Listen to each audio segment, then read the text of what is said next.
When the Titan Lords fell, a new age of might came to Sedaria. An age defined by one simple decree.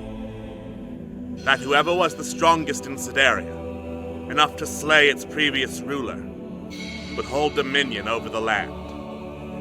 And so it was, for thousands of years. And so it is, yet today. Aloysius, the Mad King of Sedaria, now rules these lands.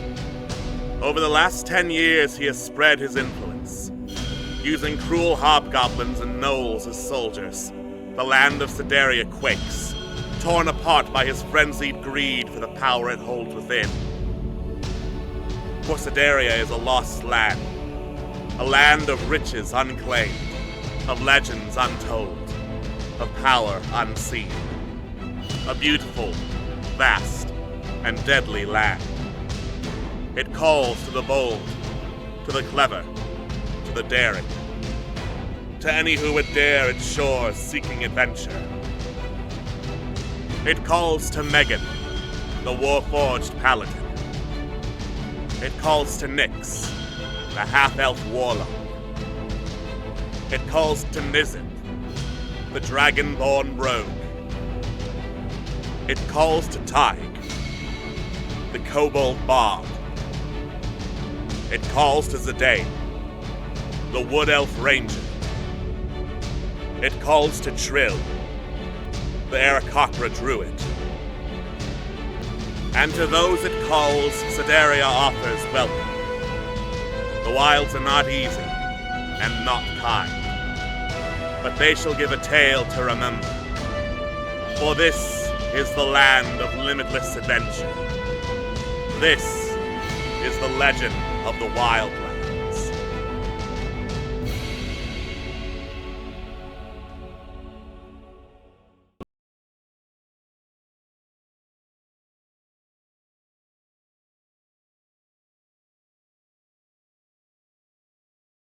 Hello and welcome to D6 Tricks, the Legend of the Wildlands, the only Twitch stream tonight that's not reacting to the Game Awards.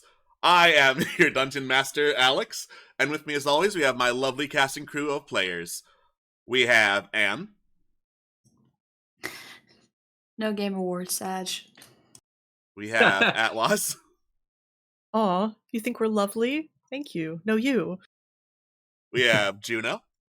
Neither Super Mario Brothers isn't a real video game despite being one of the first video games ever. Meh. You gotta hate those fake video games. That's what all the COD fanboys sound like. We have Professor Moore. Oh my god, Jokers and Smash Brothers? And we have Toonwolf. I want a burrito. We shouldn't have talked about Mexican food before we go into a 3-hour stream. We talked a lot. I want a burrito now. Look, we talked a lot about Chipotle right before all the Californians cannot be getting dinner for 3 hours. Unfortunately, Okay. They raised their meat prices again. It's awful. We were just talking about this, but they raised the steak has gone within the past 3 years from $8 to $11.35. It's awful. It's bougie. yeah, that's dumb as hell. But what's not dumb as hell is the last time on Legend of the Wildlands, our heroes agreed to continue the survey of the mysterious Modrons, led by the overarching voice at the clock tower, calling itself 6616. This is the one time I've ever screwed up his name! Let's go! That happened at some point. Yeah, 6616116166161112. There we go. Overcoming obstacles such as a water weird, actual prisoners, and a water weird. Yeah, Oh no.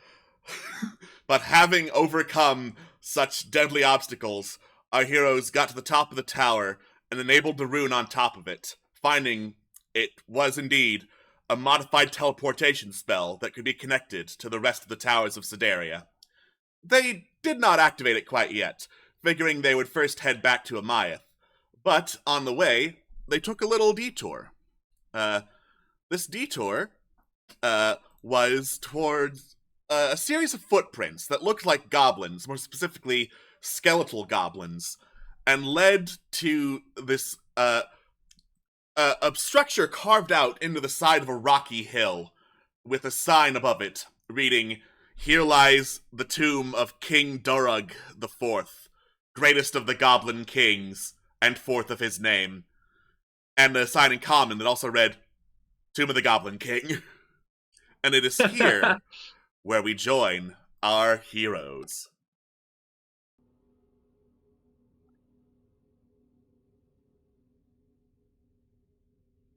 Ooh, ambiance. Fun. Right, we are in a cave. Well, not quite yet. Okay, we're near a cave. Just outside of a cave. You are cave adjacent. The sun is still in the sky, so outside is lit, but you are very sure the inside will not be. Goody. Well, it's torch time. Torch time, let's go. All right, let's go open up the inventory. Let's look at one of these fellas. Excuse me. Is it working? It will be. I need to manually set your light, because the module's weird. Okay. But yeah, Megan I'm now only has using a one. torch. Yeah, you're only using one. But Megan now has a torch lit. Anyone else want to light up their torches? Yes. Whoops, that's not the button. I like to imagine at this point, like, Megan sees a dark place and goes like, pulls out a torch. Deploy torch. Deploy torch.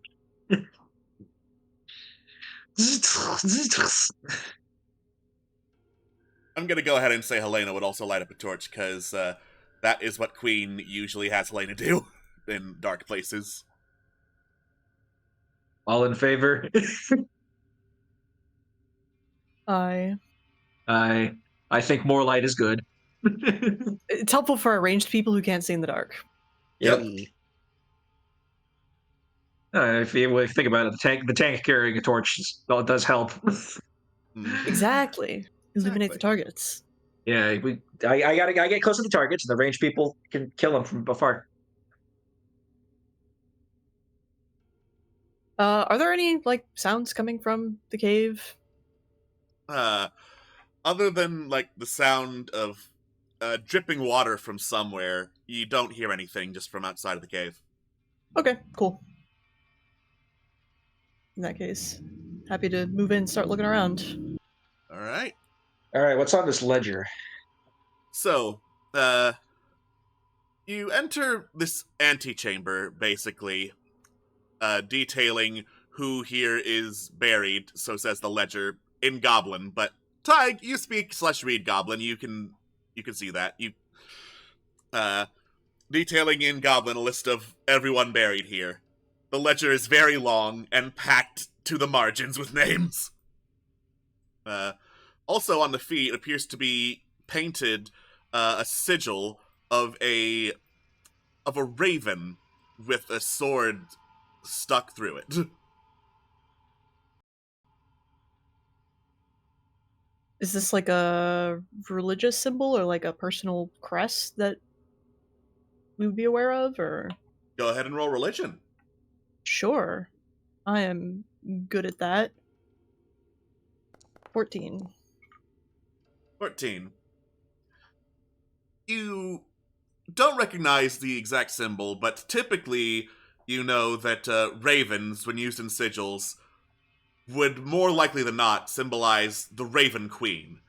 Now, the Raven Queen is not a deity native to Sedaria or actively worshipped here, so someone actively took the time to make the travel over to Sedaria and paint this sigil here. Interesting, I suppose. Sort of, disseminates the information. Very interesting.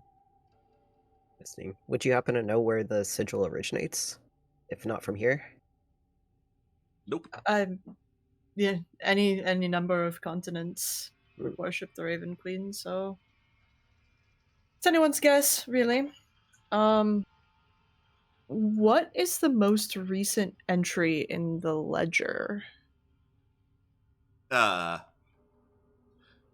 So as you go through the ledger, there is a noticeable point where, like, the handwriting changes. So, like, the first, let's say, 3/4 of the ledger is, like, almost scholarly in noting down who's in here, when they were killed, if they reigned, because some of them didn't, some of them are just buried here anyway.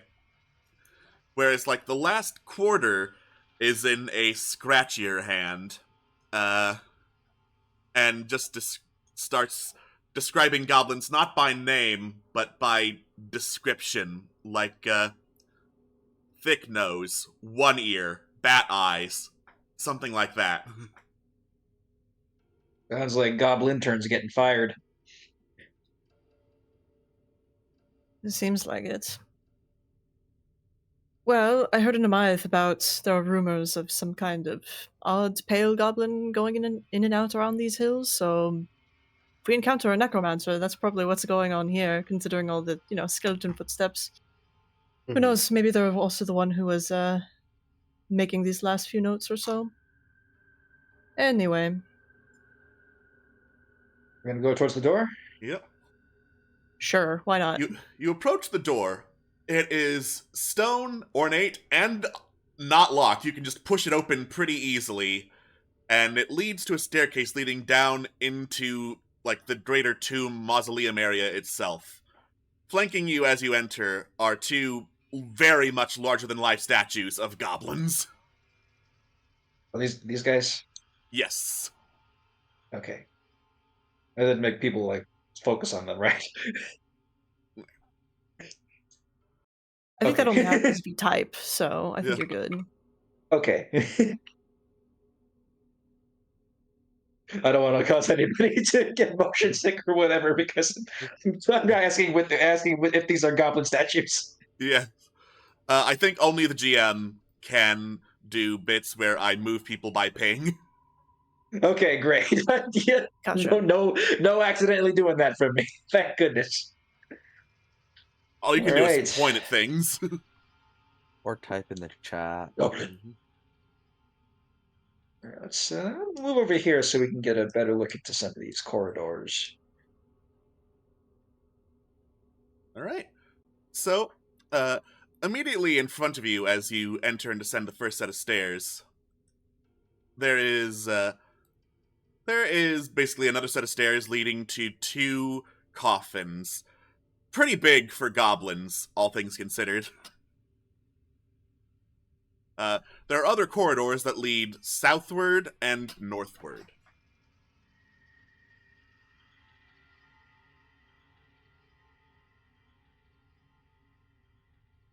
Well, does anyone have any particular inclinations either way? Eeny, meeny. Okay. Since this way doesn't seem to go very far, I want to check out this room first. All right, I'll move in Sure. since I have the torch. And I can Well, read. I can see. Yeah. Cool. All right. So one of the coffins has had the top of it rather, smashed open. Like pretty violently, it looks like. And peering down into it, you can see bones. They look like goblin bones. On closer inspection, because, you're right there, and I don't think you need a basic knowledge of anatomy to notice there's more than one skull in here. In fact, there's multiple copies of different bones in here, as if several goblins were just crammed into one casket. Brutal. Messy.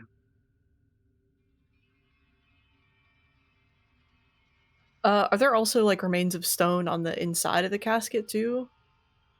I'm trying to figure out if it's been smashed in from the outside or from the Or the inside. inside. Make an investigation check.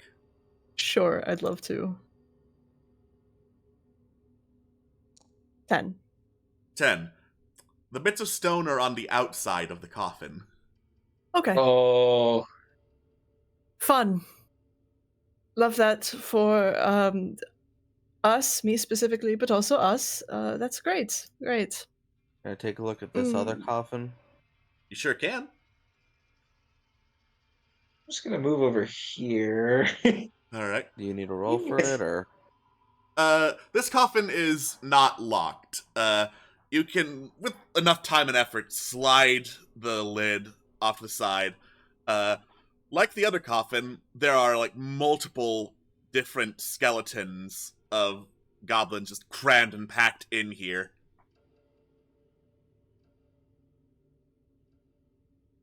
Spooky. Yeah, seems to be a little starved for space here. All right. Oh, is that it for this tiny little room, or? If you want to continue investigating, you can. That would be an investigation. Okay. Might as well.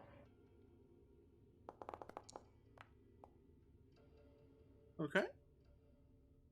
You notice amidst the piles of bone and like dust that must have like fallen naturally when smashed in from below, there is the glimmer of some coinage in the coffin, the broken one, that is. I'm gonna pick them up.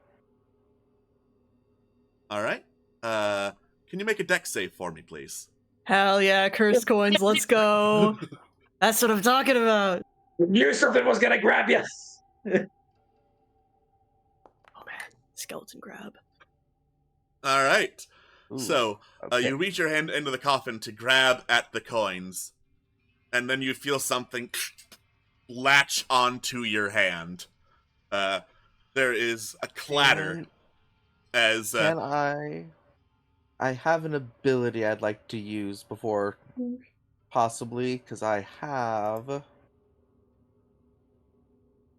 Psi Bolstered Knack, where when my normal training fails me, I can get a little bit of a boost from my psionic. Sure.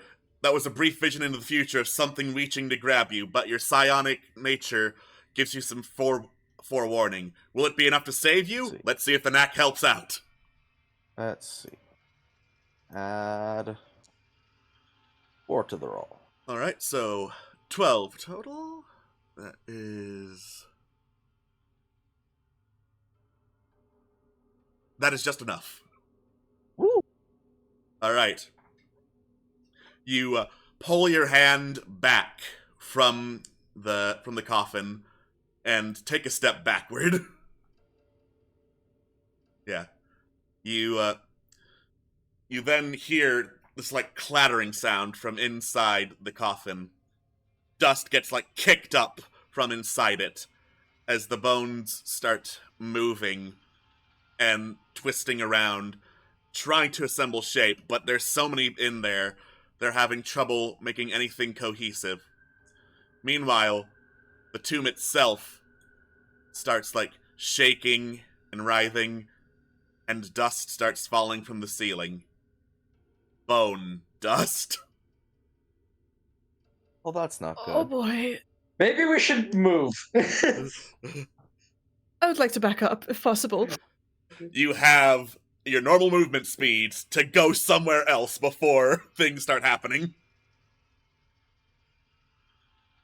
That's 20 feet. I'm gonna wait. Wait, those guys don't have freaking. We don't need torchlight. We have dark vision. Oh, okay. Never mind then. Yeah. I'll stay with. I'd actually come over this side because Helena's over here and she's got a torch. Oh, well, Sister Scarlet's in the way, so I guess I'll move over. Yeah, Scarlet would back up. Scarlet would try to get to the middle. Yeah. Okay. Is the rumbling coming from only that chamber or the entire? Everywhere. Everywhere. Okay. Everywhere. All right. All right. So, the rumbling continues, and as you back away, Megan, Zidane, and Helena, between all of you, there's a crack from the ceiling, and this pile of bones falls down and rises back up as a skeletal goblin. South of you, Nizip and Tig, thump, another skeletal goblin falls from the ceiling. And then you hear more crashing. The north starts, like, getting drowned with the sound of goblins coming out, getting basically assembled from tombs in the sides and the tops of cave walls. More of them from the south start collapsing, and reassembling. And then, from the broken coffin, clambering out, is the pile of bones that was the many piled together goblins. Having been unable to achieve a cohesive form, it is just this writhing, grinding pile of bones slashing against each other, looking hungry for flesh. Oh, that's so sick. Boy. And more of them start bursting out of other coffins. So, More bone piles? more bone piles! Neat. I'd like to be not here. Bad It guys. is time to roll initiative. Were you stuck? Oh, yeah. There's so many. Also, I believe there's a bone pile on Tag. Oh! Tag. Oh, I didn't even see that. Oh, shit. I was like, wait a second. Did Tag get turned into a bone pile? That's not good. Bone! No. I mean, yes, internally. Internally, thank you very much. I would like to keep it that way. We would like to keep Tig's bones inside of them. Nice, wet, and unexposed. Thank you very much. Your skeleton is wet right now. All right, let's Yeah. see.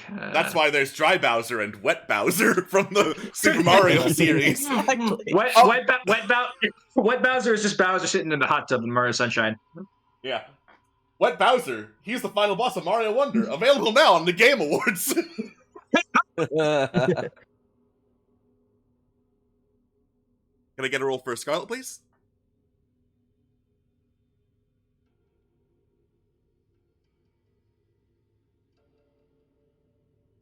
I will do it myself. There we go. All right. So, it is time for battle. First up, we have Nizip. There's just some extra skeletons. That's a lot of skeletons. No. How many is that? 1, 2, 3, 4, 5, 6, 7, 8, 9, 10, 11, 12, 13, 14, 15, 16, 17, 18, 19, 20, 21, 22, 23, 24. Plus the 25? Is it 24 or 25? I can't tell. My scroll wheel skipped. At a certain point, I feel like it's just a lot, and I think that's enough. I hope these things only have like 4 HP each. Yeah, let's see how deadly alive these things are. Oh, good. All right. You generate your psionic blade and thrust it through the skeleton. Having just risen, it quickly collapses under the pressure of your attack. Are these things like dry bones and gonna come back? That is Discussion. good to know. For now, we shall just take care of as many of them as possible. Yeah, you guys should Once probably more- clear a path to get to the others. Yeah, once more, you deliver a precise blow to the skeleton. It cannot handle an attack of that precision, and it collapses as well. Thank you. Plus dead. And because I don't like what I can see over there, I'm just gonna pop back up here. What, you're not a fan of the screaming, writhing bone pile? No, the farther away I get from that, the better. Alright, so, quick tutorial time. These goblins, because there are so many, have a feature known as group attack. What that basically means is they can add their bonuses to attack and damage if I just make one attack with a bunch of bonuses depending on how many there are trying to hit and kill you. That being Tight. said, there's 20 plus skeletons here, so let's have some fun. Alright. Just getting some things up so I calculate things right, and maybe don't kill you immediately. Maybe. May have. Well, you know, if it happens, it happens. Mm-hmm. Yeah. There are In worse the- ways to die. In the immortal words of Ivan Drago, if he dies, he dies. Yeah. Alright. Click, click, clack. Click, click, clack. Click, click, clack. Oh, that's a lot of skeletons. Click, click, clack. The skeletons Here. appeared. Alright. The skeletons, reach into their rib cages, crack, snap off a rib, so it's like sharpened and shiv-like a dagger. And 4 of them go to stab at Nizip. This is going Oh to boy. be 1d20 plus 6 to hit. Love that for Ooh. me. Alright. The blades cut into you. Being very crude weapons, they only deal 4 total damage, but still, that's gonna hurt. Ow, yeah. Alright. Sorry, cutting words would not have helped, I don't think, there. Yeah. Click, click, clack. Them Click, some hard click, clack. bones. Bones. Oh, that one actually has to dash to get up to get up towards Nyx. So the southern ones are all dashing, trying to cover the exit. One, however, will get up to Nyx and try to bone shiv them. So that is... Well, that would be a dagger attack. Come on. Hit it. Hit. I'll do it myself then. Fine. Screw you.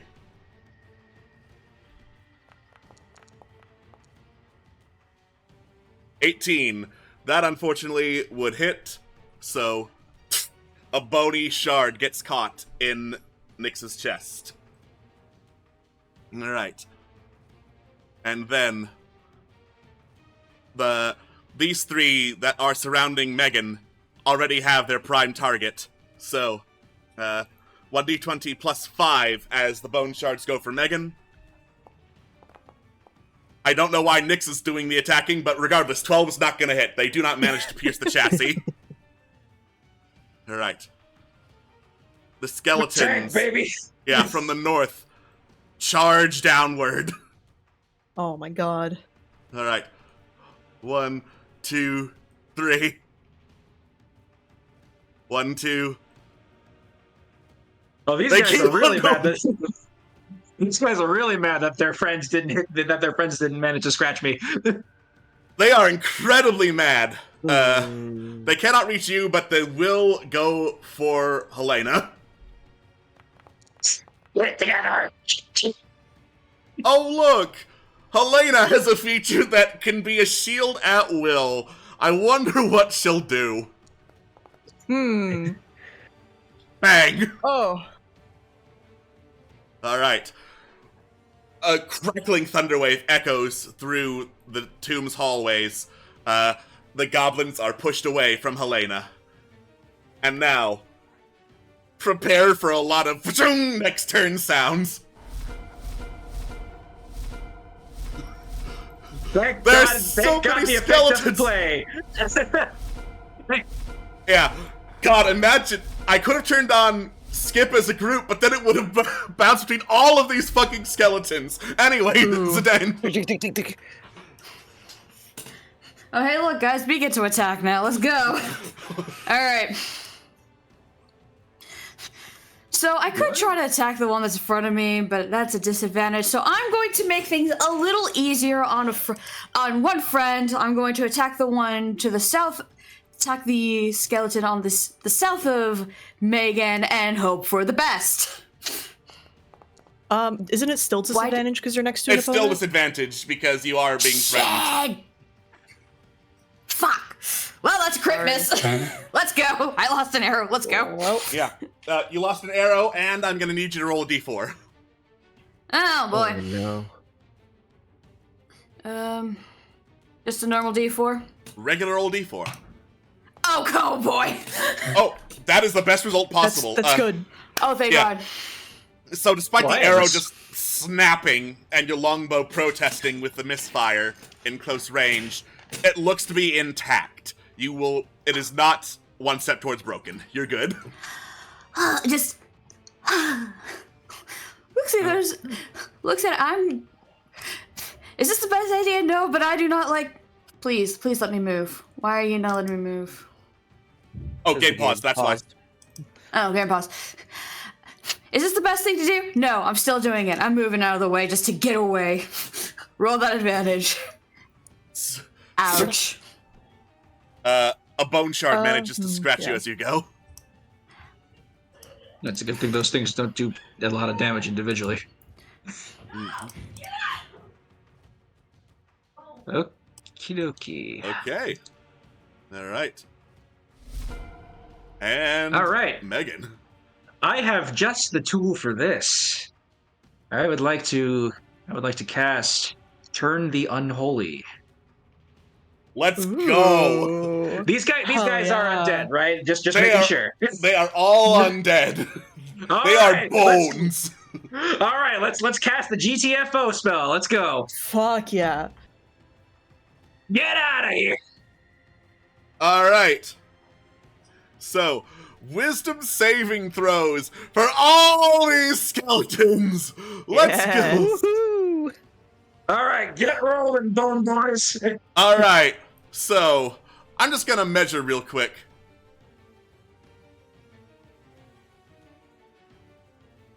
Close enough. Let's go. All these guys got to get out of here. Get away from me. If they make the saving throw. Yeah, I don't know if why they you make- failed, if they make but the- whatever. Maybe Alright. it's because it's targeting me or something. I don't know. I guess, yeah. Alright, so northmost west skeleton succeeds. Northmost east skeleton is going to fail badly. Wow. Alright. So I'm gonna mark that as I am afeared. Alright. So northwestmost skeleton.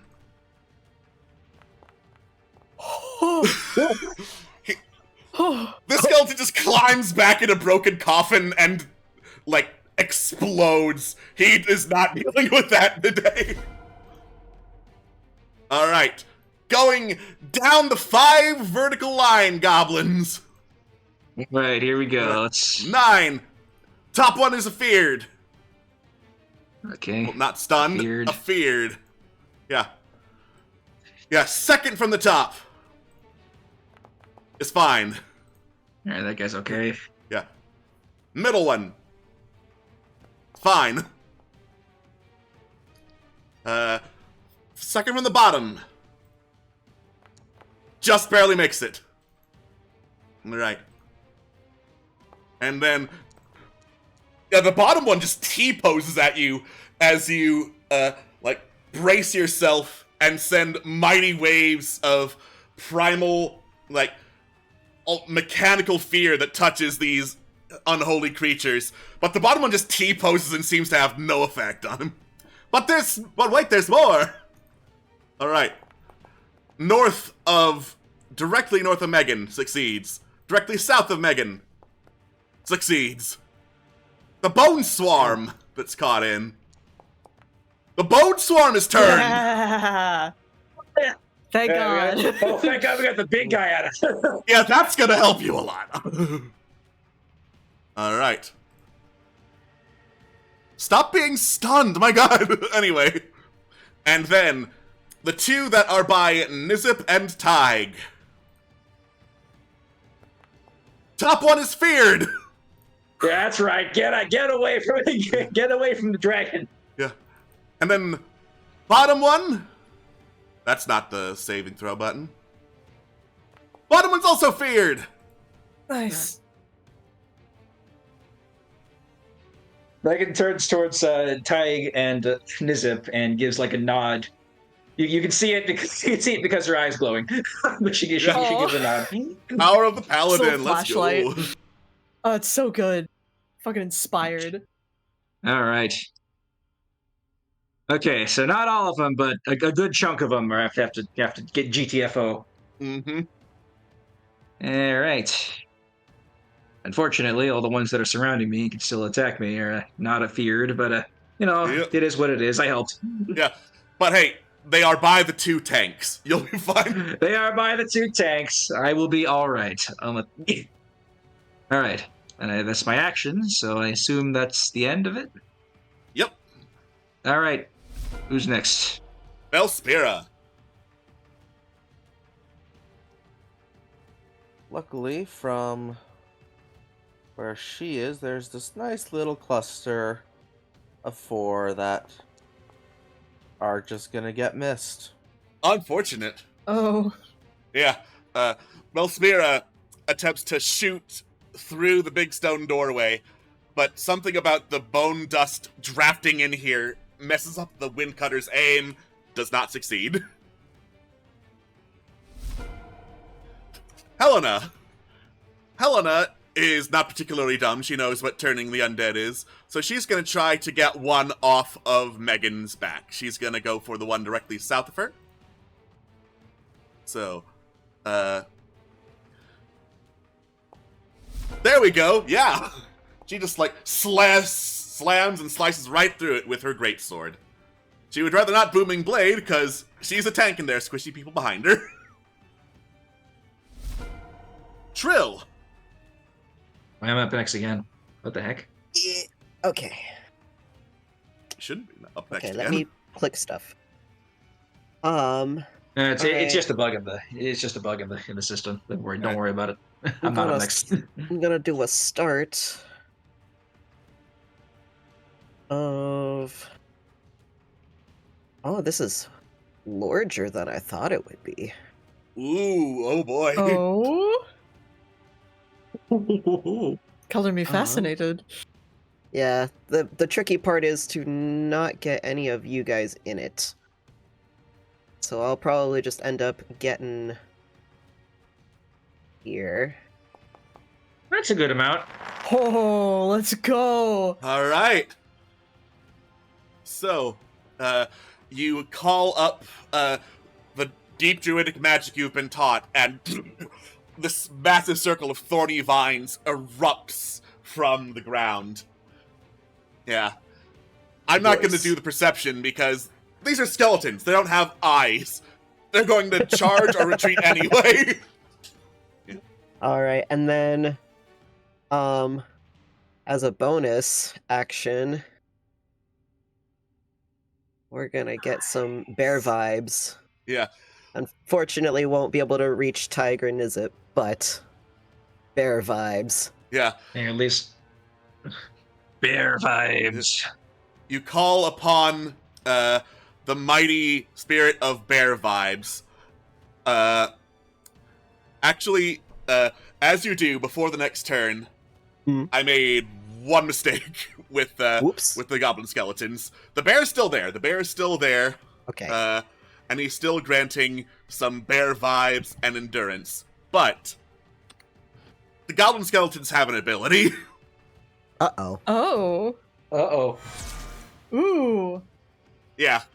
So, if there are enough of them, when you start the turn, they're just stabbing so often that you have to dodge to try and not get stabbed by them. What? Okay. So That's far, cool. this applies to Helena and Megan, and it will apply to Tig as soon as their turn comes up. Okay, so should I just do that now? Just do that now. We'll pretend it was at the Alright. start of your turn. All right, where's the saving throw button? Click lot on of buttons Dexterity, and then it'll let you choose Ability Check or Saving Throw. Ah, gotcha. Thank you. Right. Saving Helena's throw. fine. Normal roll? Normal roll. Okay. unfortunate, and that would have been a total of 5 damage. All right. Yeah. So you're still doing all right. It's just these goblins are going for every opening they possibly can. Yeah. The bear vibes give the extra health, though, right? Yeah. The bear vibes do. They will give 8 It should temporary give you hit points to everyone in the Yeah. area. All right. Plus 8. That's the star, but not star. That is not 8. There we go. I have 8 bear points. 8 bear ability. So I'm still sitting pretty. Yeah. You're Doing doing fine. fine. Yeah. And then I'm good for my All turn. right. It's fine. I don't control tying. Or do you? Anyway. Oh!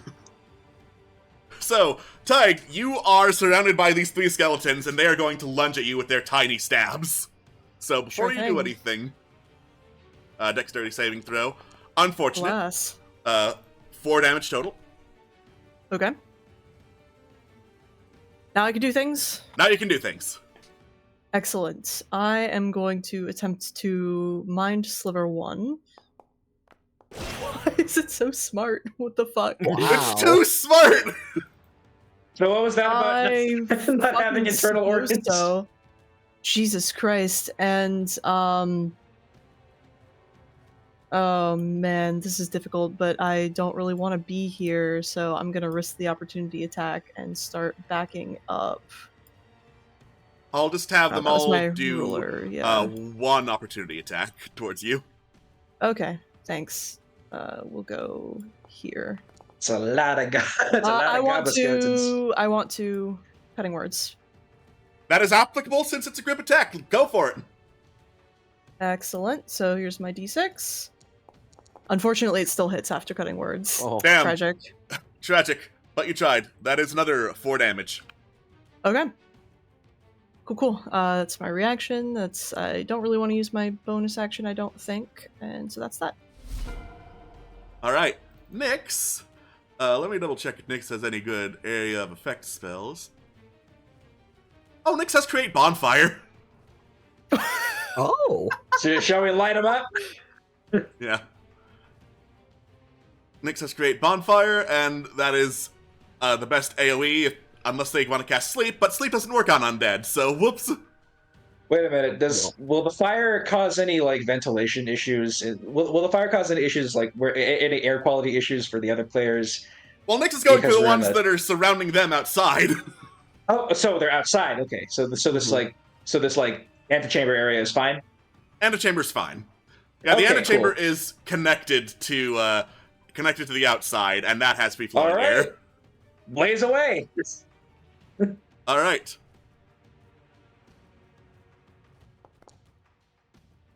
All right. The goblin skeleton is set aflame as Nyx casts a spell, and this roar of fire erupts from underneath the goblin, like turning its bones to ash and back to bone dust. It crumbles. And I believe shoving is not a bonus action. I've been too used to Baldur's Gate recently. Unfortunate. Rip. Rip. Alright. So, Nyx doesn't want to risk an opportunity attack, so they're going to stay there. Scarlet. Oh, shame the only person that needs Scarlet's help right now is kind of being blocked by some undead a-holes. So I think for now I'm going to how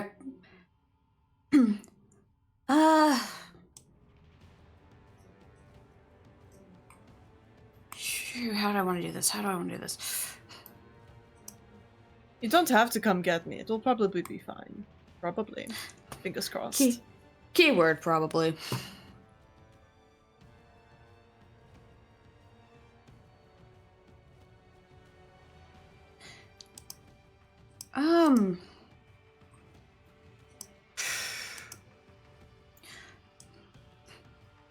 Again, hooray for cure wounds instead of healing word. Hooray. Hooray. Well, I mean, if you can't do things, you can't do things. That's that. Yeah, I can't do things. I'm gonna just get a little closer to the allies that get out of Zane's way. Kind of get a little closer to be easier to pop in if, hey, something does happen, and I'm just going to end the turn. All right. The bone swarms go next. All right. So, spike growth is difficult terrain and inflicts 2d4 damage for every 5 feet. And the western bone swarm wants to flee as far as it can from Megan. Nice. You have to get up. Yeah, get out of here and get hit by those spikes while you're at it. All right. So, the goblin is just the slashing thorns manage to dig their way into the bone swarm as it huddles into the corner. You can hear clattering and screeching as it moves. It is angry. And then from the north, you can hear more clattering noises. Oh boy. And then from the Oh, look at all south, these friends. This guy's coming in like, here's Johnny. it's a friend! Oh, The bone swarm clatters so that it is now kind of enveloping Tig in the middle of its big bony mass. Oh, I shouldn't have used my reaction earlier. Fuck me. Okay. Alright. It flails around with all sorts of skeletal arms, trying to just smash Tig's face in. Yay. Somehow it misses. Somehow it misses! It is on top of you, and it missed. I'm short-ish. Yeah, Kind you have to of, duck out of the yeah. way of the swarm of, arms, blades, knives, etc. The goblin bones did not help much. Swift. Swift is gonna turn invisible. Swift is like, Good peace. call. Just throws up the sign. Vroom. Yeah, peace out! Yeah, the freaking Mario 64 warp noise. Yeah. Alright. Yeah, she's outie. Later, haters.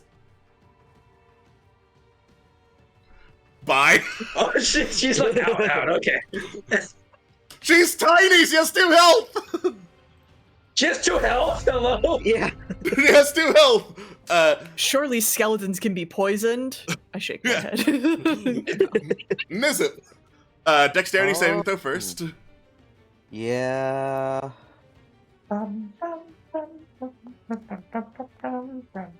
You just make it. Awesome.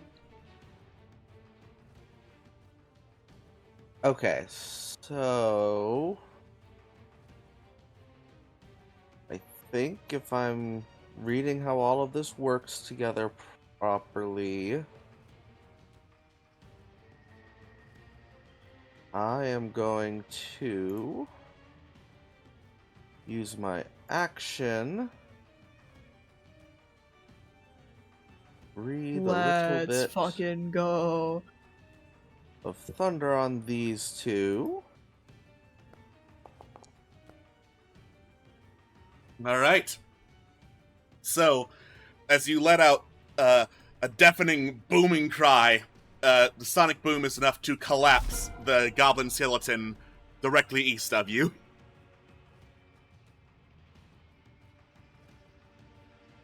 What about the bone pile? Did it? Yeah, the bone pile succeeded the saving throw, so it didn't take as much damage. Of Rip. course it did. Well, fine, then I'm just gonna use my bonus action to stab one of these other fuckers. Okay, yes, Alright. I'm done with the breath. I'm done with the breath weapon. Ah! Uh-oh. Uh-oh.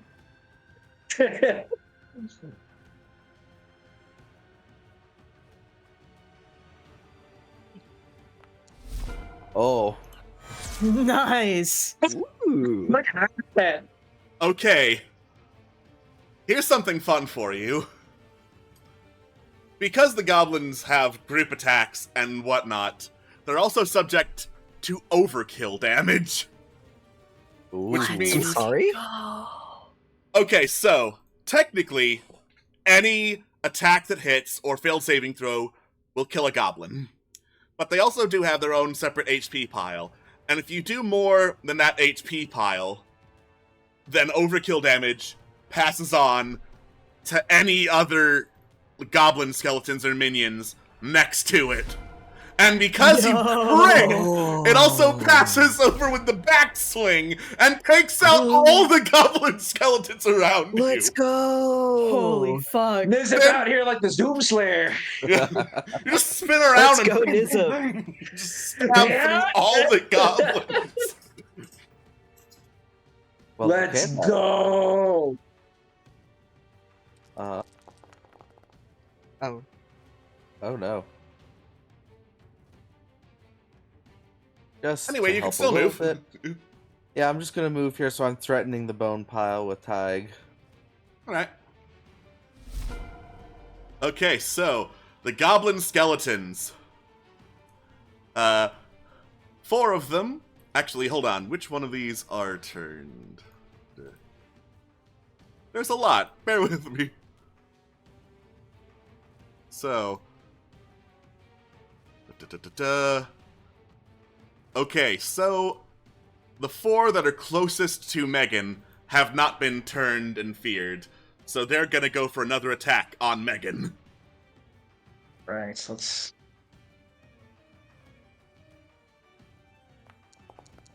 That is a miss. Alright. The topmost one by Helena is going to try and flee. It's walking through spike growth as it does. Oh boy. That is just enough to kill it. It takes one step and dies. It just, like, rips itself apart on the spikes. Your parents, when they walk in on your room and you have Legos on the floor. Mm-hmm. The 5th skeleton is going to try and push to a better position, walking through spikes as it does. Yes. Not enough to kill it, unfortunately.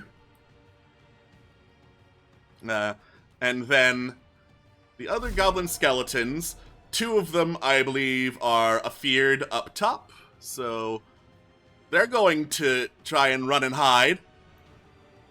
And what a coincidence! The template of spike growth covers that too! Yeah!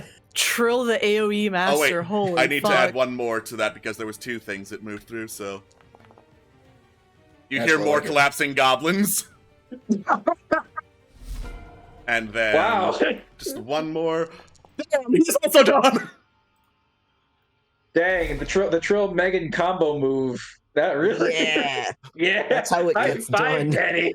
High Yep. five! High 5. Alright, We so... really thinned their numbers.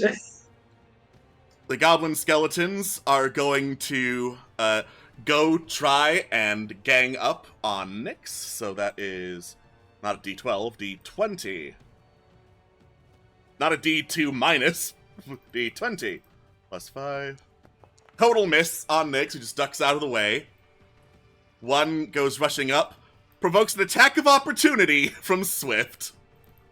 Oh my god. That is a miss. But it Yeah. keeps on going. And it just dashes towards Nyx. And that is all of them. Initiative count 20 after these goblins have moved. You can hear this croaking voice echoing through the halls. Hello. Did you greet visitors for us? And with a lot of ding ding dings, Zidane.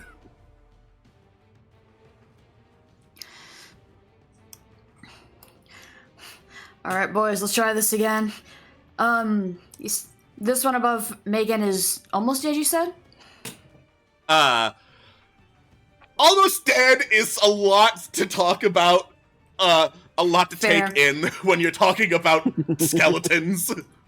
Fair. Let's go for the one. Let's try the one that I was going for earlier, and hopefully this time, better hit. Better hit. Let's hope. Let's pray to whatever god is out there. Direct hit. You knock this one down immediately. Perfect. Wonderful. Fantastic. Get a little close. Just get a little closer. So ooh, good to know. I will keep that in for next time. But that shall be my turn. All right, Megan. All right. First of all, let's do that saving throw because I have to. Let's Dex. Because there's 4 of them. Because there's 4 of these guys. You are fine. They do not manage to pierce the chassis. All right. They got me last time, but this time, oh, I'm onto you. All right. Let's see.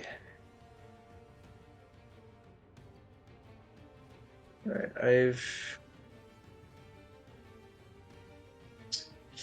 What do I want to do? What do I want to do? What do I want to do?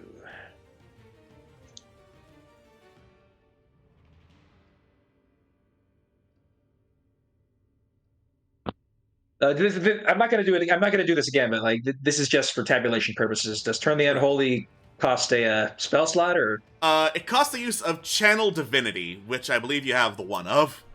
Okay, so I already used that. Yes. Cool. All right. Let's.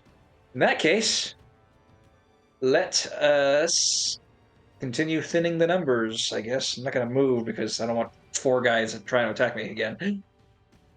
Let's see. Let's get. Not exactly star for choice in terms of how many skeletons there are. They're all kind of the same. So let's. Pick one and hope for overkill. True. If we're going for overkill, like might as well go for like one of the ones in the middle. So let's pick this guy, and we're just gonna go ahead and smack him. Unfortunate. Alas. Rip.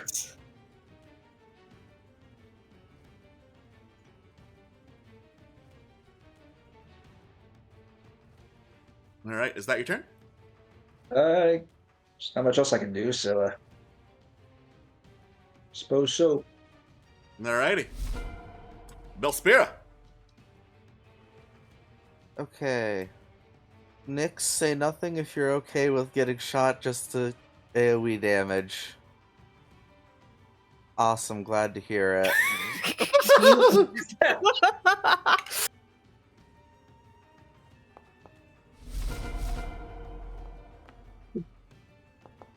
This time the winds blow in Belspira's favor, and So a her single shots gale don't of hurt razor allied wind. creatures. Yeah, a gale of razor wind slices through 3 skeletons, and her shots don't hurt allied creatures. So Yeah. Nix is I forgot fine. about that part.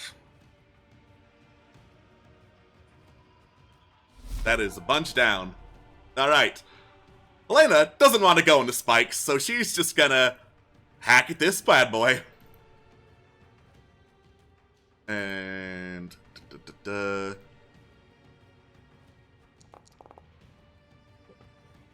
that is unfortunate. Let me double check to see what this does. It would not help. Unfortunate. So Unfortunate. Just some slippery skeletons. they really are. All right. Trill. Keep telling me I'm. Yeah. I'm gonna go and. Well, I'm gonna see if I can help Nyx a little bit with this last little dude.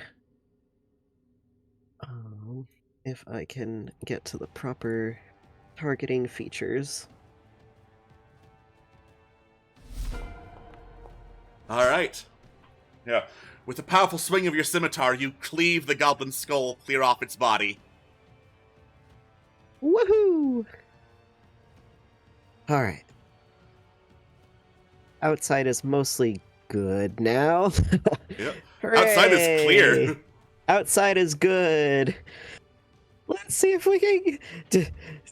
Let's see if we can just clear out inside too. Yeah. But I'm worried. I'm more worried about the swarm lads.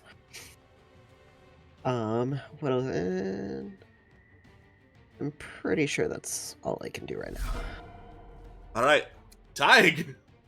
Cool.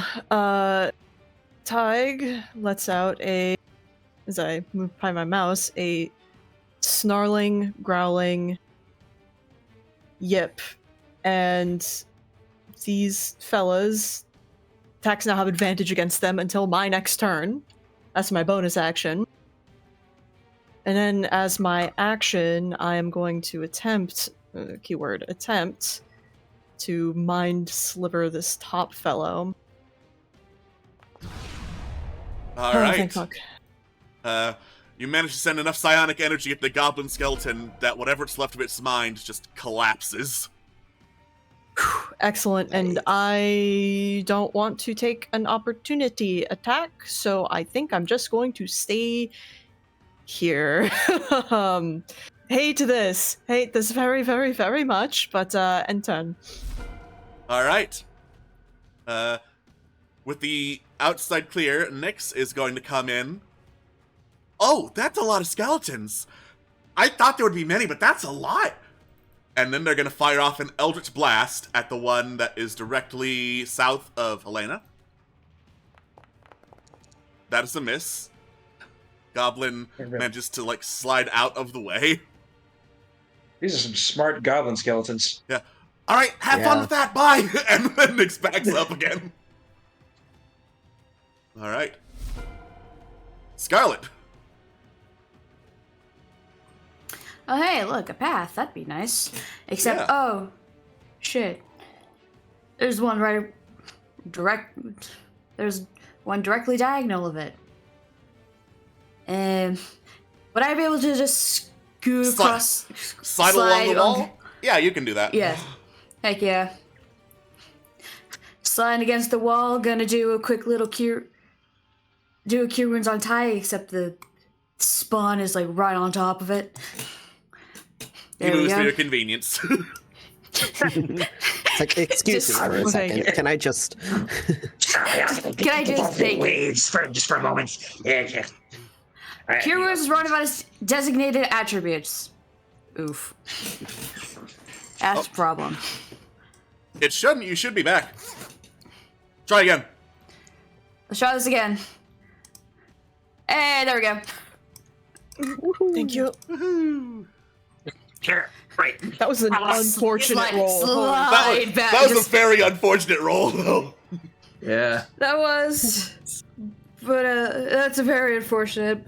Still, thank you. Slide back, end turn. Let's go. All right.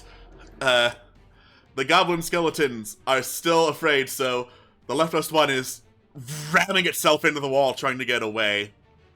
The topmost one clambers down, but stops before its fallen brothers, and the bottommost one holds its position right with Tig, and several jawbones clatter against each other, up and down, and echoing from all three bone piles at once, in, like, many echoing voices, but all the same croaking voice. You hear in Goblin, "Hello, guests. Are you friend?"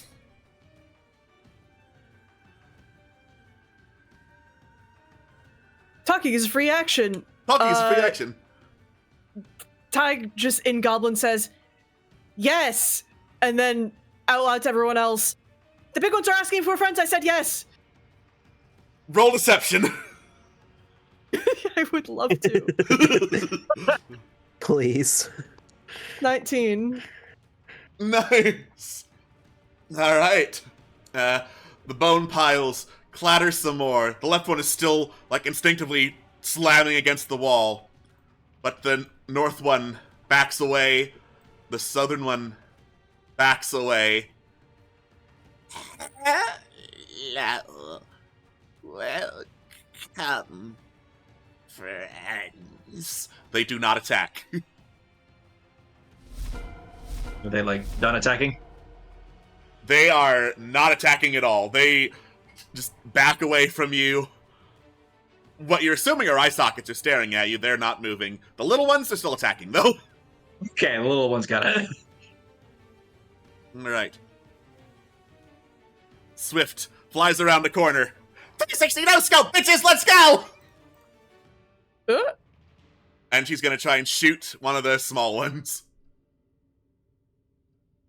And short bow. Misses. Damn, shouldn't have 360 no scout. Not quite Face Clan material yet. Probably should have used the scope. Probably. Alright, who's next? Is it? The dead goblin skeleton kindly gets out of your way. Appreciated. Careful, It's don't gotta- go into the thorns. That's unfortunate. And 2 whole damage from going into the thorns. You're fine. Alright, so it's that. Your psionic blade slices through the skeleton and it collapses.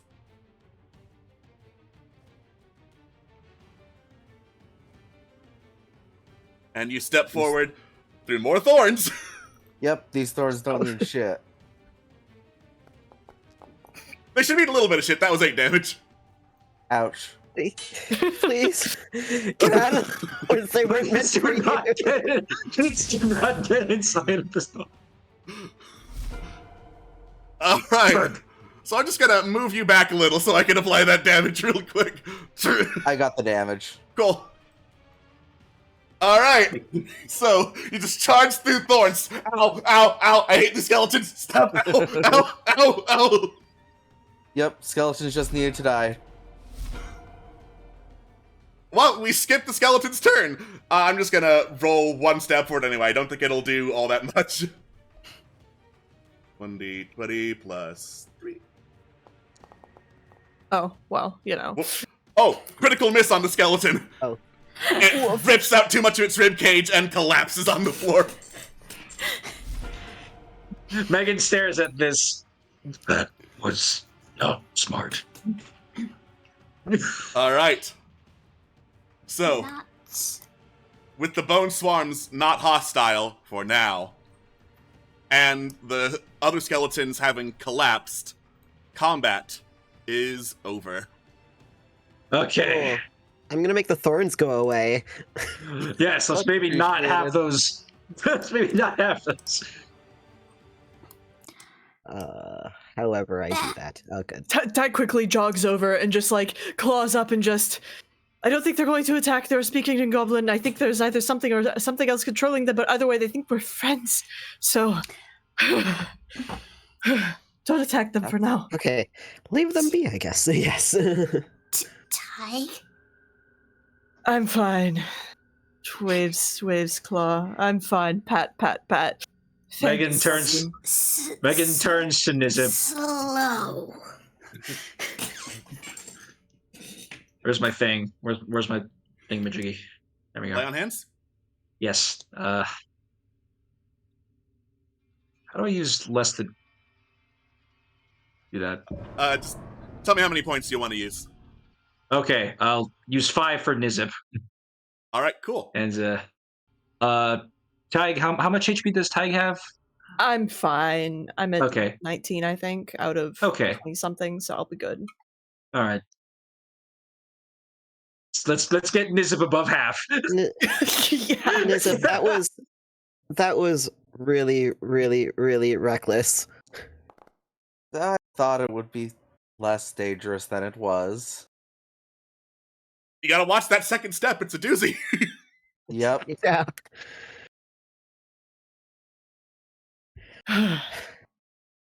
Well, I guess I'm going to try and talk to them. I'll translate on the side, naturally, but I feel like it would be rude not to, I suppose. Megan says she will. Megan says she will stay because she has a torch lit. Thank you. Tag will sort of approach the one that was afeared. That's the target button. Hello? Enough time has passed that the bone pile is no longer feared. It collapses, tries coalescing into like a more comprehensible form, then slammed bones against the wall. Fails, just stares at you with all kinds of skulls, rib cages vaguely arranged like skulls. They clatter. Hello, friend. Yes. Hello, friend. Who are we talking to? I think I put bat eyes in this one. Maybe red toes. So many to keep track of. Worth it? Oh, for friends. I'm sorry, what was that last bit? I missed it. Worth it, though, for friends. Oh, yeah. Tag just sort of nods. It is always good to keep your friends close, that is for sure. I keep my enemies closer.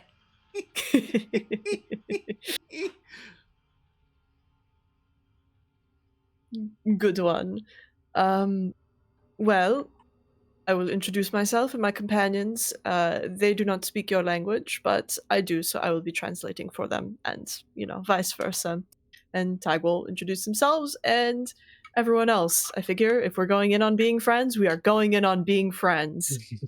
Let's be friendly. Yes. Let's be friendly with the bone piles. Let's do it. I speak a little common, the pile says in common.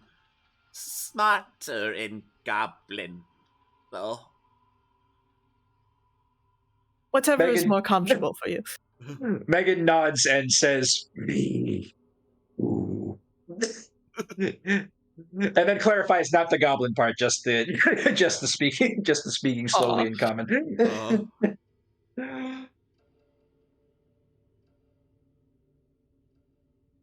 Are you quite all right? Oh, yes. I myself take good care of the friends I have here. Why, Bat Eyes hasn't been this slim in years. How long have you been living here? Oh, well, at some point, you can't call Bat Eye's condition living anymore. Are you referring to the pile? And with this, the pile briefly decoalesces, slamming into a bunch of bones, and then reforms back into its vague approximation of a goblinoid shape. Or were you talking to someone else? Talking to whoever it is that is talking. Well, that makes things hard. You see, Rat is not good at talking. So Rat has friends talk. Bat Eye is much more charming than Rat. Okay, that's fine. I'll talk to Bat Eyes instead then. That sounds good. Okay. One of the skeletons is just shoved through the pile to get closer towards the front edge. Do you mind if we take a look around? Oh, of course. This is my home and a special place for goblins. But you said you don't all speak goblin, so there's a sniffing sound in the air. I must ask, please, don't go south of Red Toes. He's the one down here. There's a jiggle from the south. Okay. That gets relayed instantly. This place is important, sacred. Have to keep it nice and tidy. Of course. No, absolutely. I let them know that we are not to go south of Red Toes. Thank you for allowing us to be here and look around. Like you said, the place is sacred, so I know that is very important. You're welcome, friend.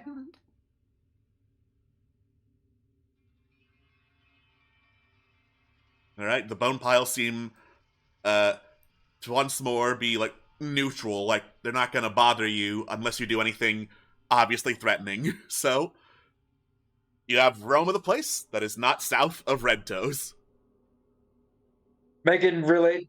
I assume that Tig would translate. Yes. Translate this Yes. to. Mhm. Tag Megan translated everything. Yeah. Megan brings up that she kind of feels bad. She would kind of feel bad if they kept exploring the place. if they looted anything. Mhm. Well, I mean, we can look around. That is not a problem. Who knows? We might find some interesting information. This is, well, one of the great kings is here, so maybe we can find out more, something like that. I don't know. Megan says that is acceptable.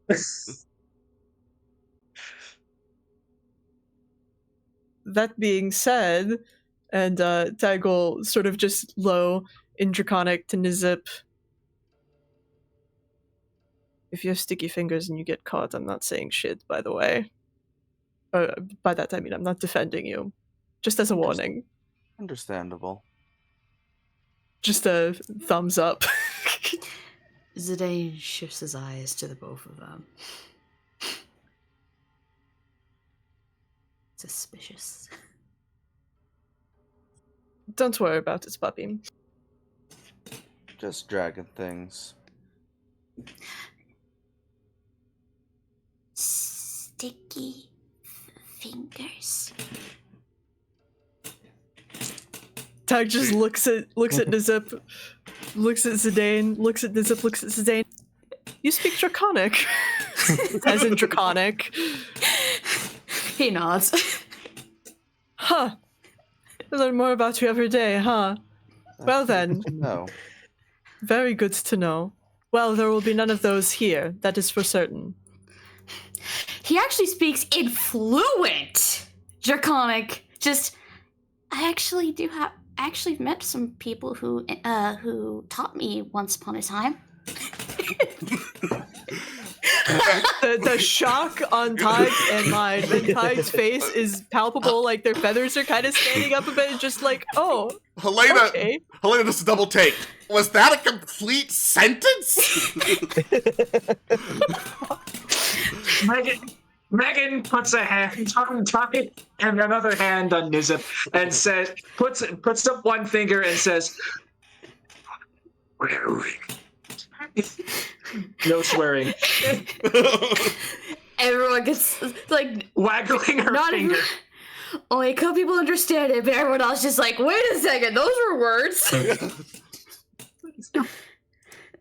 Because like Megan does not speak Draconic, but she understands that Zidane was talking back in the same language. Actually speaking.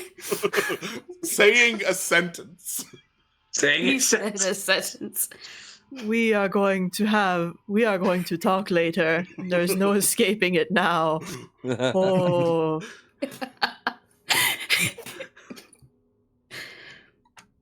So that was a revelation. Anyway. Take a look around. Let's take a look around. Head north. All right, let's head north and not south. What do you have? Screw your walls. I'm going the long way. All right. Whoa, that's a bone guy. Yep.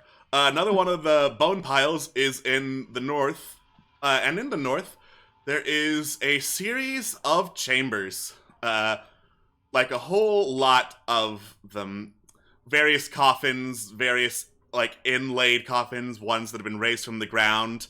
And in the west, the western room, southwestern rather, there is a pretty big, like, cask barrel with an ornate-looking lock on it. Oh.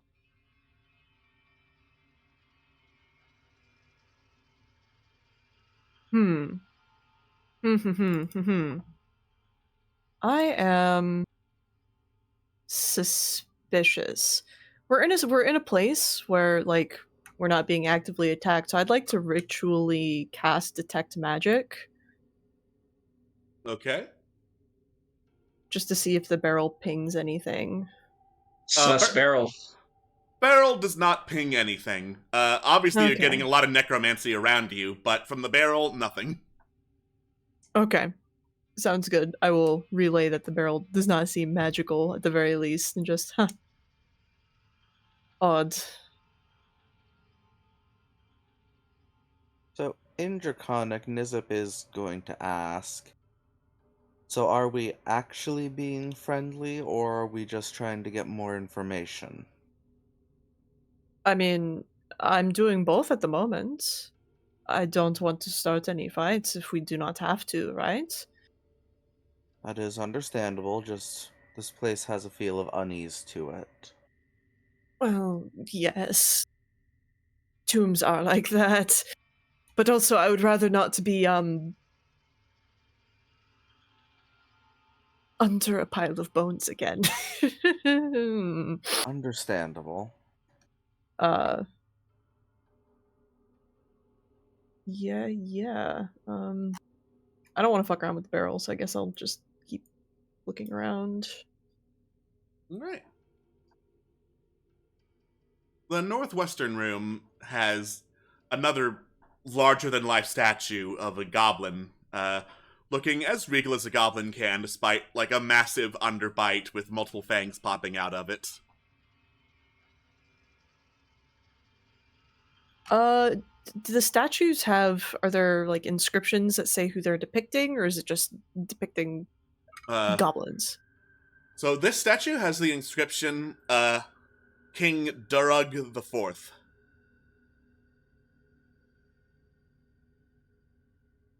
The king himself says out in common.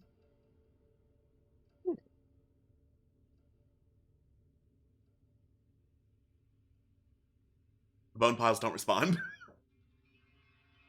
That's fine.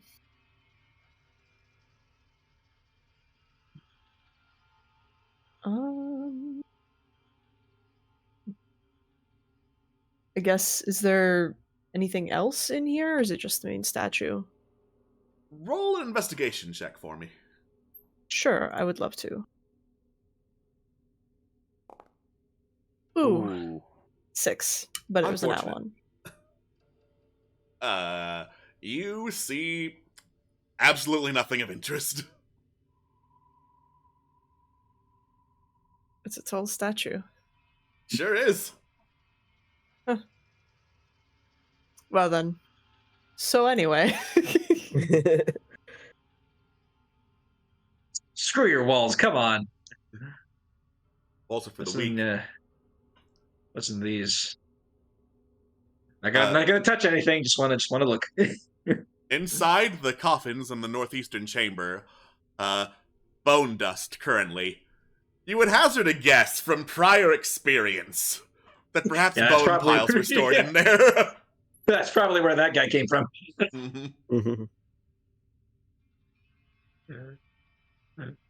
Megan walks back, turns to the bone pile. Your bed? Question mark. The bone pile clacks in response.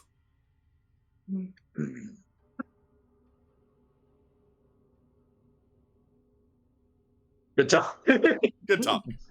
Good talk.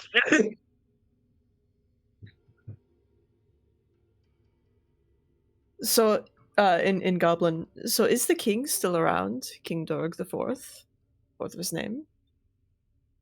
Oh, yes, I hear him sometimes. Is he also a friend, or? He is an angry.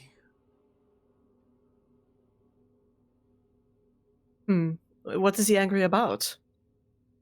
Ooh, lots and lots of things for his anger, yes.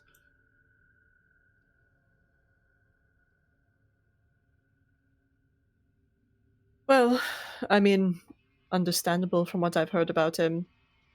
Makes sense. I'm not the most scholared in terms of goblin history, but, one hears things, especially concerning the throne. Oh, yes. Long, long and hard the friends fought for it. Durag held it for so long. Admirable. That's why tributes here default to him.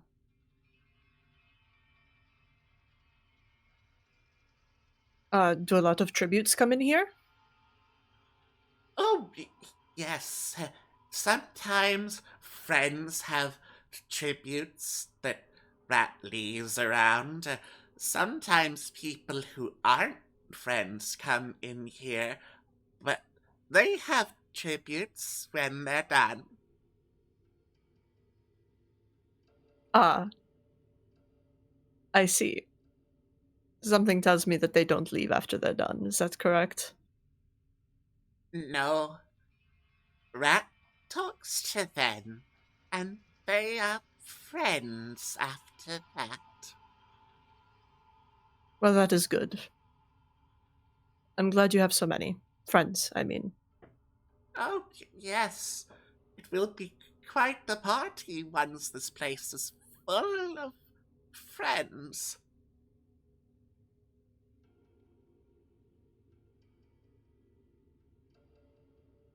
Hey, fellas, out of character, I'm kind of getting a little skeeved out. Let's go. Let's first of all not enter the south of the tomb. Second of all, let's get out. Let's vamoose. Yeah. I'm ready to go. I don't think there's anything to know. I don't want to leave Rat alive. This is a problem. Why is it our problem? It's not here, and there's loot. We don't know that. Well, Yeah, we don't. You saw some coins. That's it. Like, But he said don't they know. leave tribute. I don't. Megan is not for. Is also what is lawful good. Not for desecrating a tomb, especially not for sticking around once after hearing like, "Oh, friends, we're friends will join us" or whatever. I don't know, guys. I don't really like tomb robbing either. I'm gonna go, and then Mason immediately turns some heads out the door. Yeah. Tig will sort of to the closest bone pile. Just thank you very much for welcoming us into your home and allowing us to look around. It is always nice to make new friends, and we will take our leave and stop bothering you. Okay, goodbye. I hope to see you again, friends. Perhaps one day, friend. Megan stops. Megan steps in the doorway and gives like a little mechanical wave.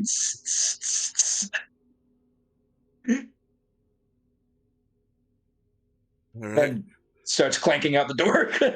Yeah. That's Multiple bony clacking hands wave back as he go.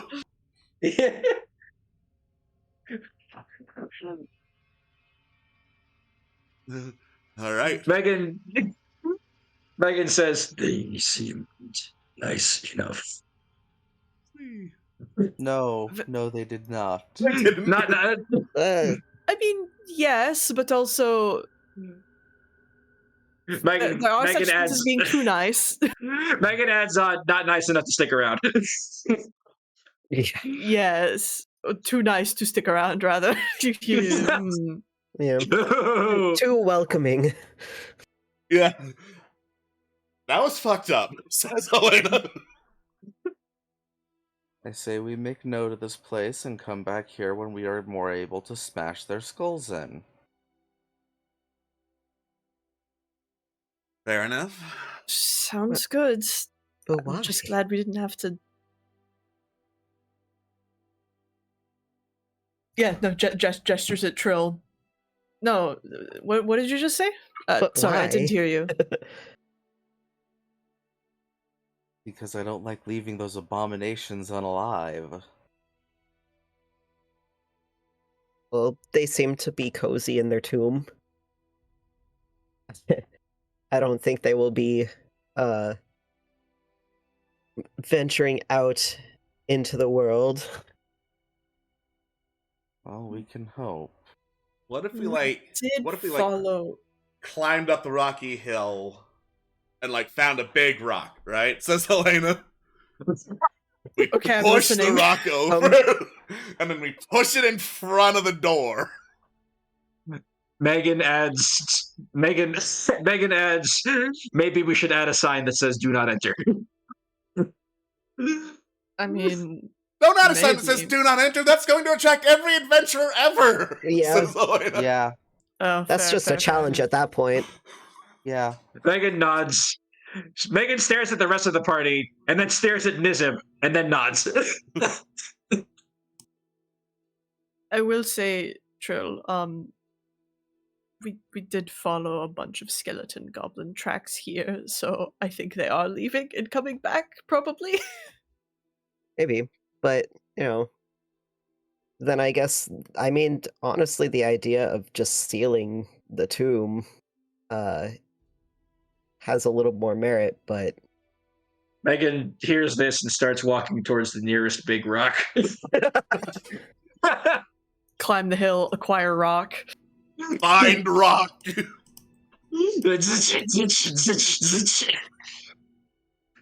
Is there a large rock anywhere? Not enough that would cover up the entrance. Are there to a the bunch tomb. of small rocks? There are several small rocks around. You're in a pretty rocky terrain. Okay. Who's up for making another carrot? Let's go. Do we want to? Are we doing this? I mean, if we want to do this, You guys are the ones who don't want the goblins to walk in and out of the hole. All right. I never said that.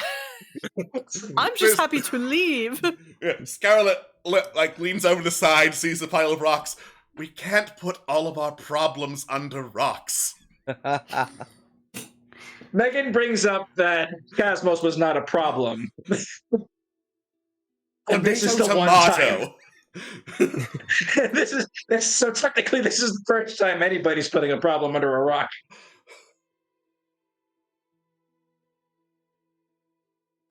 Okay, do you actually want to stop and put rocks in front of the entrance? You know what? Well, it'll slow them down. Do we want to take a party vote? Yeah, let's take a party vote. Take a party vote. Yeah. Oh, my village told me never to vote on anything rock-related. It was bad juju, says Nyx. Of course it was. Uh-huh. That's so specific.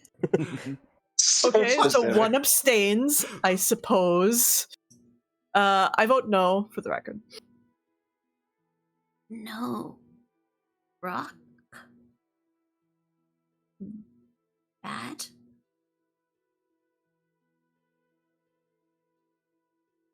Megan agreed to it, so that's a yes. That's a yes to rock. Yeah, I would like to seal the tomb in a way. Yeah, at least temporarily. Yep. Yeah. I'm still pro rock, says Helena. I came up with the idea, so. And as I said, we cannot keep putting our problems under rocks. Scarlet. Is it? I don't exactly want to just cover up the problem with rock, but I also understand not wanting to get involved with it at this time. Megan brings up that if you really want to go back there, we just take the rocks off.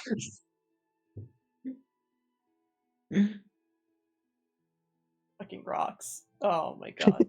um. Wait, does that mean the pro rock faction won? It's I don't know this hinging is on my high. vote. It's hinging on my vote, literally, Yeah. and I'm right in the middle of it. You know what? I don't know if we really want to debate like get super into the rock debate right now. I say we leave it for now. If it becomes a problem, we can come back and seal it then. We'll come back if it becomes a problem.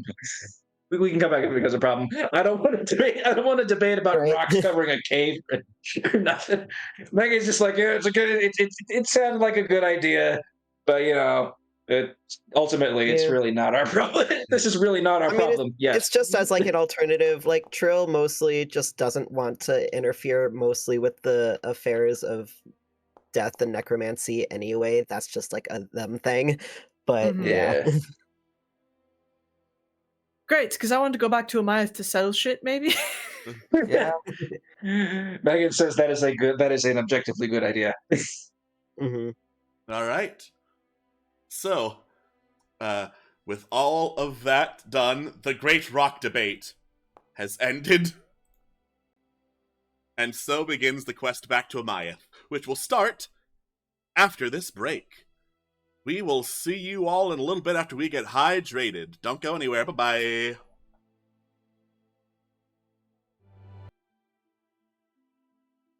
Hello, and welcome back to Legend of the Wildlands from D6 Tricks.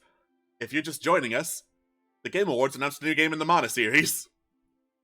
And also, apparently, Gonzo is on the Game Awards.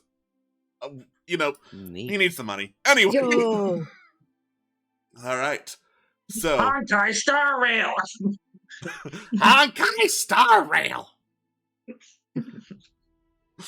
So, Gonzo the Great aside, we now move onward as we continue a journey southward towards Amayath. It goes back through some of the rocky terrain of the hills, like at the edge of the central mountains. But eventually, you manage to find a cave as dusk falls that looks not inhabited, thankfully, and like it could be used as your campsite. Neat. Sounds good to me. All Wait, right. cave doesn't. Can we see the back of the cave? That's the question. Perception, please. Yeah, sure, absolutely. 13. You look towards the back of the cave. It does have a solid looking back wall. There are like some cracks among it. Nothing major, no signs that anything wolf or bear size lives in here. Okay, that's good. That was mostly what I was worried about. Huh, well, Oh, I'm happy to bed down here. Hmm? oh God, the Mega Wolf.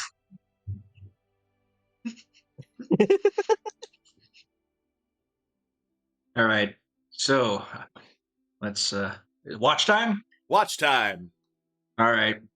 I know the drill. Me too. I can take up third.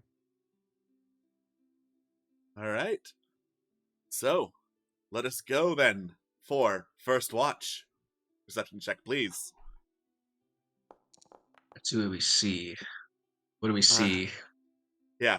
You see, you look out to a bunch of rocky fields. You can occasionally see, like, animals, deer, and wolves, mostly, or some kind of canine. Hard to tell from this distance, but they look pretty big, so you would guess wolves. Occasionally you see them running about in the dead of night. Otherwise, nothing that comes close to the cave. Great. Just nothing here but them wolves Them wolves and some deer. and some deer. Yes. You even saw a jackrabbit, but it was only the one. Ooh, getting spicy over here. This is a wild night. Wow. All right. Second watch. Megan mentions nothing but deer and wolves and one jackrabbit, and then goes into sentry mode. All right. Second watch. Perception check, please. Did we not establish second watch? Trill? Bro, Yeah, I thought it was Trill. Oh wait, no, I think Was it? Trill just did the good berry, so I think we Yeah. I misinterpreted. I was like, I don't remember agreeing to this, but yeah, okay. I'll do a watch. Sure, go go ahead. first? Trill, you go first. Okay. Nice. We're seeing pretty good today. Yeah. Yeah. You do see pretty good. Knowing that there are multiples of deer and at least one jackrabbit out, you keep a careful eye out into the night to see if you can spot any other bits and pieces of nature. It's darker now, so you see a little bit less than when Megan was on watch. But you do see snakes that like slither around the cave close to the entrance. One of them like looks inside, but then sees there's a whole bunch of people in there and slithers away. Oh, well, don't let us frighten you away if you're looking for a bit of shelter. Normal snakes or Yuan-Ti? The snake just hisses in response. Does it? Does Does it not count as a animal speak? Oh, it would. The snake just hisses in response. Okay. Farewell then. Yep. You just let the snakes be as they flee into the night. Normal snakes, thank God.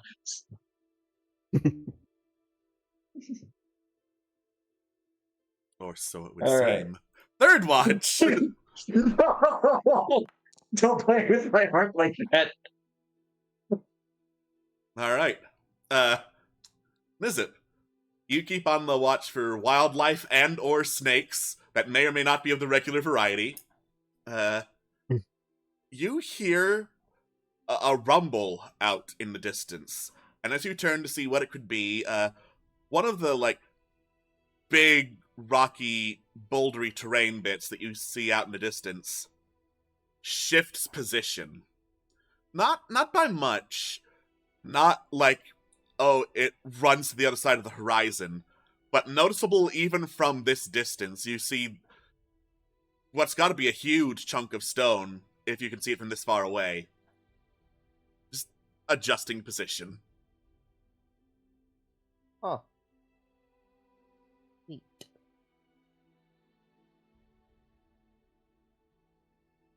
All right. Yep.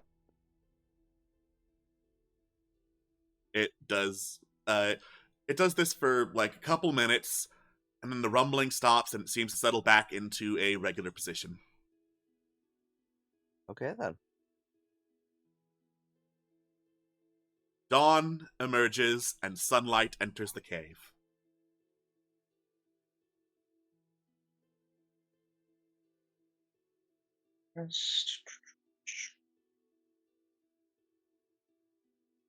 There we go.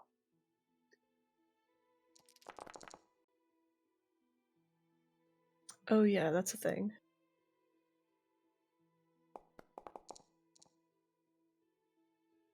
All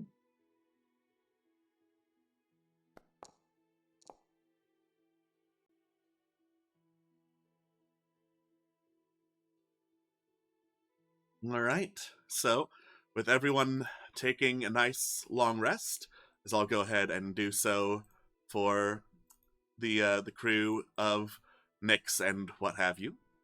So, you continue your journey southward. The hills get less and less steep. They're still like noticeably rocky and not the easiest to get through, especially with old Gus moving your cart. But eventually you get to flatter terrain and a clearer area.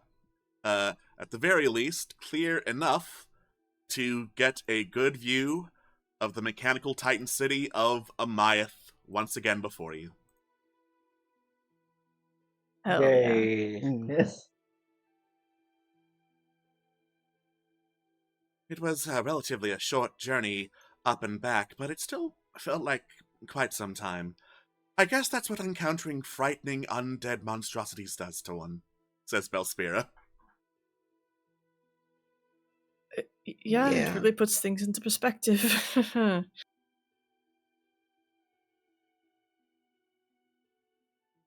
Right. Well, once again, this is where we part ways. Unless somehow for a third time you run into me in the city of Amaya. Imagine the chances of that. Be really But- funny though. It would be really funny. But it is quite the landmark city, so I have no doubt you will be able to find quite the wide variety of interesting people there who might be able to help you along the same lines as I. Well, I hope you Megan, travel thanks, safely, Busker. and thank you, and I look forward to our next meeting. You as Yes. well? Do not get destroyed by goblin skeletons. That is the goal. And Belspira, with one more see you later, leaves the party again. Once more, you Cool. get on the hand elevator, the lever's flipped, and with a... it slowly rises up until it locks into place in the scholarly forum in the middle of the clanking, whirring, and steaming city of Amayath.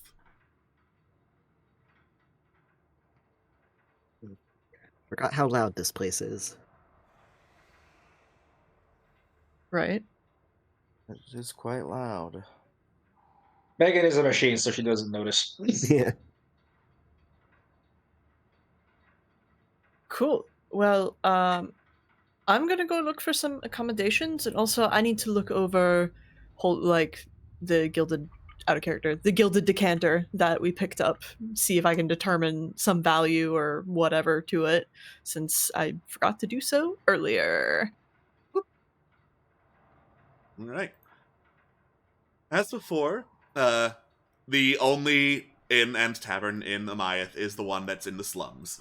So it's not going to be the nicest stay, but at least you know exactly where it is. It's a roof.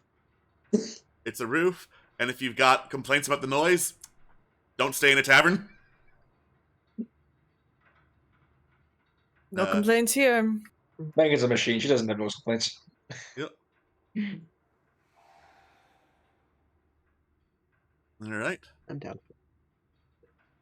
So, the Scattered Sign Inn is once more the destination of choice for those traveling through Amayath reserving a room. I believe, actually, today they are having a sale. Oh, Ooh. It is 2 silver a room per night for the night tonight here at the Scattered Sign Inn. what's the Wow. occasion? The owner points to one of the waitresses. It's a birthday! Happy birthday! Happy birthday. The waitress sighs, mumbles something under her breath, goes back to serving some people. How many people to a room? Is it 2 2. or? It's 2 to a room, comfortably.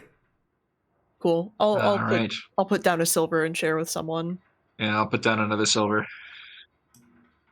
I'm gonna put down it silver. Let's go. Put down a silver. 15. All right. The group puts down some silver. Put down some silver. All right, so that's 2 rooms so far.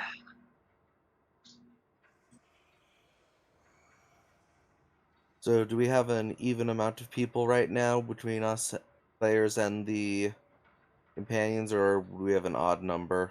Let's see. You have an even number. Swift is special. Swift doesn't count. Swift doesn't need a whole bed to themselves. Yeah. I mean, I doubt she would complain about having one, Yeah. but I don't just complain. Sweet, I get top bunk. I don't think the hedonist fairy will complain about having a bed. Nope. Swift's Yeah. Swift in the Feywild has like a California king. It's fine. Don't worry about it. Ooh, luxurious. Yeah. 1,000 count sheets. What is a Feywild, like Bel Air? What's the equivalent of the sort of Egyptian continent? What was it called again? Shit. Selkra. Selkra cotton sheet, Selkra silk or cotton sheets. Yeah, absolutely. All right. Well, sorry, I interrupted. I was just gonna say it's about it's mid-morning, so you've got plenty of time to do whatever. Okay. Awesome. Well, we have our rooms booked, so we got the tower. Now what? Go ahead. I mean, I want to look over this thing, holds up the gilded decanter, see if I can figure out maybe what it is, and then hawk it off if we decide to do that. So that's what I'm going to do. And then afterwards, I don't know. I was actually thinking about dropping by the college. There are a few things that I was curious about. Who knows? Does anyone remember what the course fee was? I think you mentioned that there was one when you went. Or enrollment fee, something like that?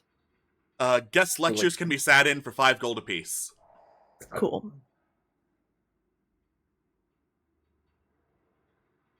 Maybe. I don't know. Always good to learn things. But in the meantime, I will be fucking around with this thing and trying to figure out what it is. Cool. Joe, just make a straight intelligence check for me, please. Sure. 23. Nice. All right. So, after some looking around, some making sure, oh, what does it do this when water's poured into it? What about some other kind of liquid? After some careful study, you've determined that this is a regular decanter. I mean, Cool. It's gilded, so it's probably worth something, but it doesn't have any magical properties. Fine by me.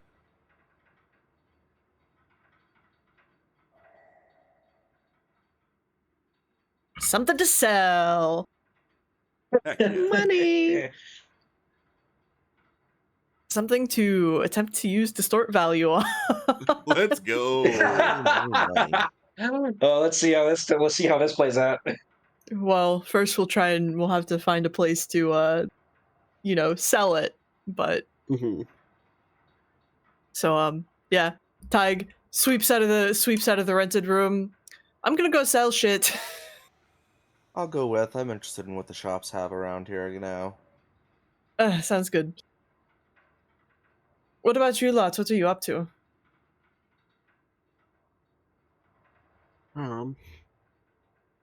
I can shoulders lift up and down. Honestly, I'm not entirely sure. There's not a whole lot for me here. When in doubt, there's always gathering rumors and finding interesting people. Interesting people could be fellow adventurers, or they could be merchants who are traveling. I think we should find a guide. Yeah, I'm okay. Like looking for an interesting person. Yeah, I'll search for rumors then. Alrighty. I'm not really feeling myself. I think I'm gonna stay here, says Nyx. And I'm gonna get hammered, says Elena. As you do. Hell yeah. Bet you can't Yo, outdrink me, yeah. bitch, says Swift, flying right after Elena. Oh my god. Oh my Gonna get god, into, like, a this I fist got. fight. They're besties. They're They're besties! besties. If Helena stays for anybody, it's the fairy. It's Let's the hedonist go. fairy. All right.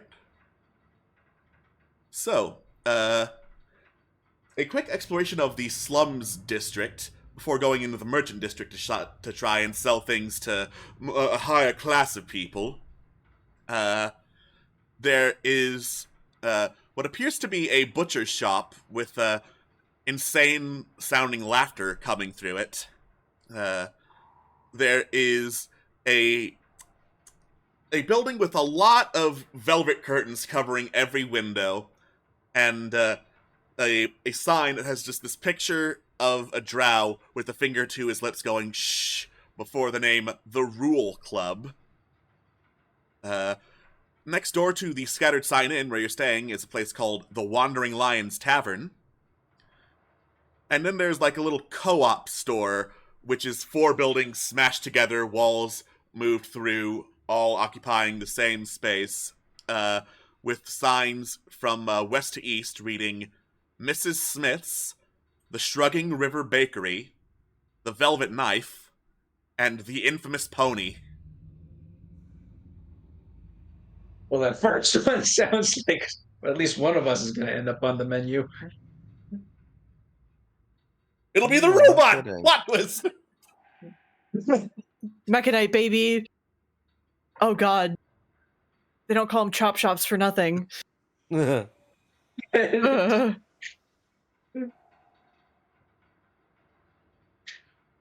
I am interested in the co-op, though. Yep.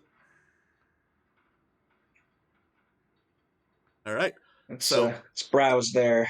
So entering the co-op, it's a big store. There are some walls that are like there for support, but otherwise, it's like 4 shops all meshed together into one space. On the westernmost edge, the Mrs. Smith's, there is a beaten down looking smithy with like an anvil, bellows, roaring fireplace, but otherwise like dirty looking tools. Looks like it hasn't been cleaned in months and or years. And an old dwarven woman just kind of huddled behind the anvil, looking into space. Luckily, helping get rid of the smell of the old smithy is the Shrugging River Bakery right next to it, which smells of bread. Somewhat burnt bread, but it's better than burnt metal.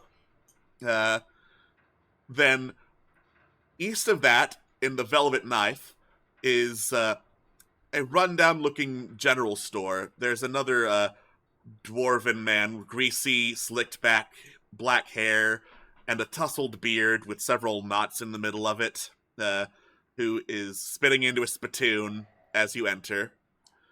And then, on the easternmost side, appears to be a barber shop with, on top of a spinning barber pole, a stone carving of a horse looking very angry that is spinning around and around. And working on another dwarf is what appears to be a tiefling, given the red skin, ram horns, and tail, with thick hair covering a lot of their body. All of them, well, not all of them, not all of the business people here. The barber looks busy, but the rest of them don't look like they're particularly busy with anything. I am going to go to the smithy. All right. You walk up towards the smithy, towards the old dwarven woman. She doesn't move for a couple seconds, then looks up at you and says, "Hello, welcome to Mrs. Smith's. How may I help you today?" Another one of my kind! No.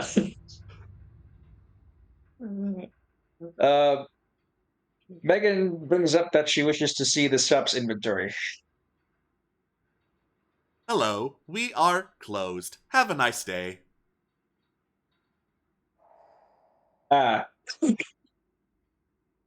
Well, no arguing with Megan knows machines because she is one. There's no arguing with that, I suppose.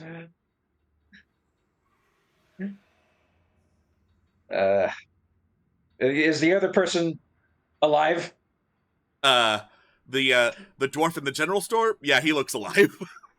Okay. Megan goes to the general store. The dwarf looks up, does a little double take. His eyes flit up and down, taking you in. You're a big one. Megan nods. And then she says she's browsing. Right. Have a look around. We got no questions policy. You can look but don't touch unless you're paying for it. Megan nods.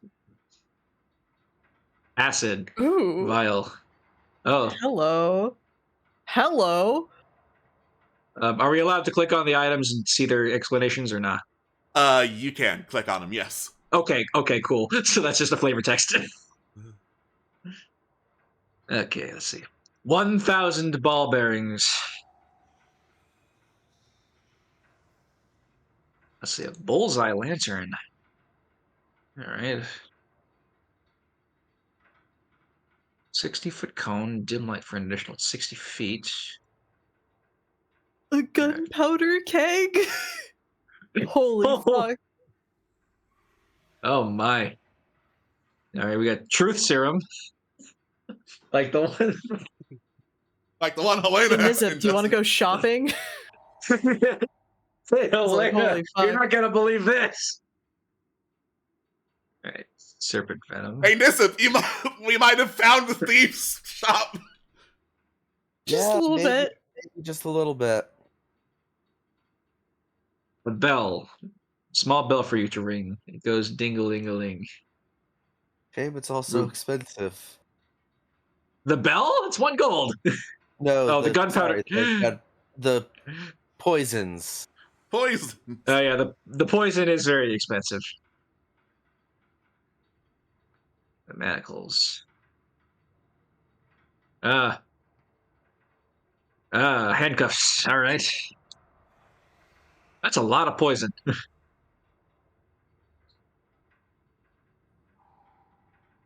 I'm assuming, of course, all this discussion is out of character, because Yes. otherwise Yeah. I'm assuming... Yeah.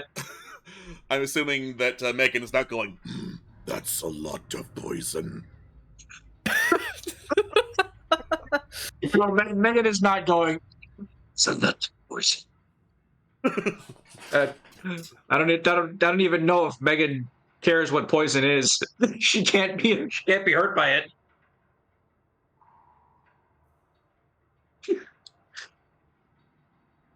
Just reading what we have here. Yeah. It's obvious, by the way, after a quick inspection, that this is a general store that has, like, cloth and coverings of the actual stuff that's on display. So if the average person came in, they'd be like, I'd like some rations here, and then leave. And then, yes. Oh, this is a wow. Oh, poisoner's kit. Shame they don't have any marked cards. That's what I'd go for. Yeah. Anybody like poison? I mean, yes, but But money. Yeah, they're a little If you want to make your own, the poisoner's kit's 50 gold. true. Unless you already have a poisoner's kit. proficient. I don't, but I'm not proficient in it. Unfortunate. Would it be possible to get proficiency in a toolkit? It would, yes. All right. What would the process for that be? A lot of time spent using basically your rest period to do no resting and no watches, but working with the kid. So essentially, you would get like a 4-hour block every long rest, which is like a 12-hour block, to work on the poisoner's kit and get your rest in. Oh, well, the description of the item just says proficiency lets you add your proficiency bonus. It doesn't say that you can't use it if you're not proficient. Yeah. So there's that. So if you want to try using some poison, like, some of us can something probably to spot you. Something to consider, because that would just wipe all my money I have at this exact moment in time. Yeah. I don't. Also seem to have closed the shop. Whoops. I still got it open. But if you want the poisoner's kit, I can spot you like a little bit of gold. I think I'll keep doing a little bit more shopping around, seeing what else there is on offer before committing to dropping 50 gold. All right. I just got some oil. Oil and a lantern.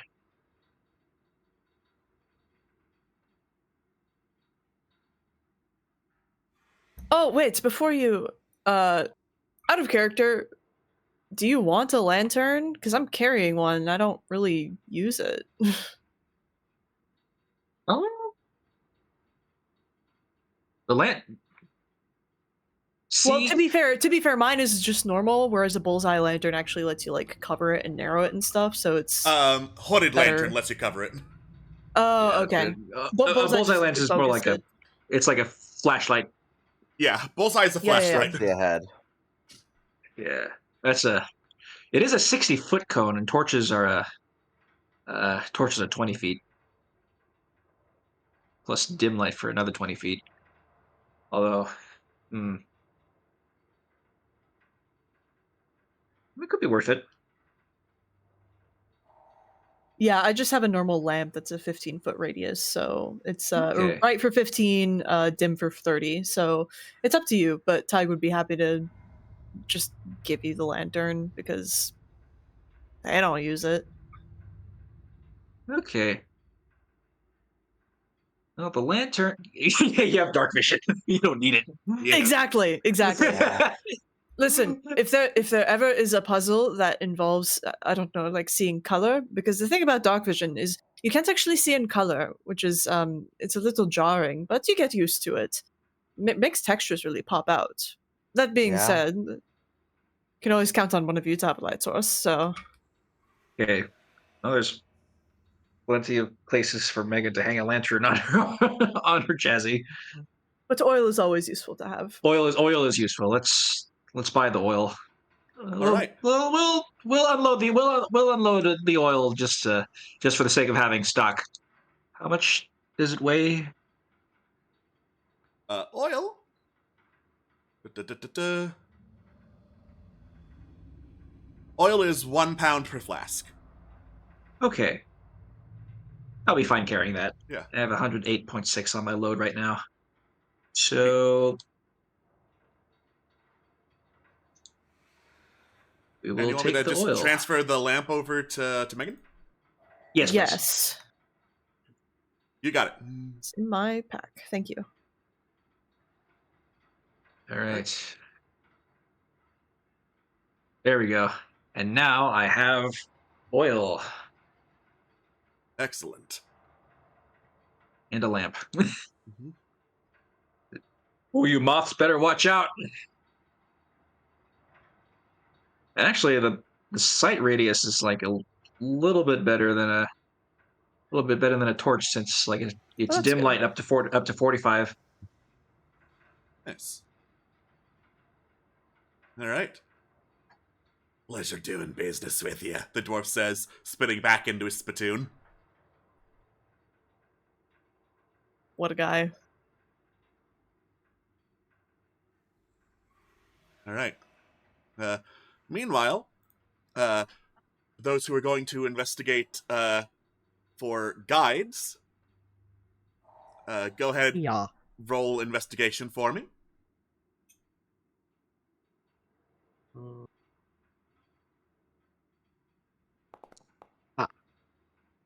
Could you imagine? Do you want to use something from the inspiration pool to roll again? We have a full 4, so like You have a full 4, and you Do cannot it. get more until you spend some. yeah. Yeah, we gotta use them. Yeah. No, hoard, never spend, only hoard.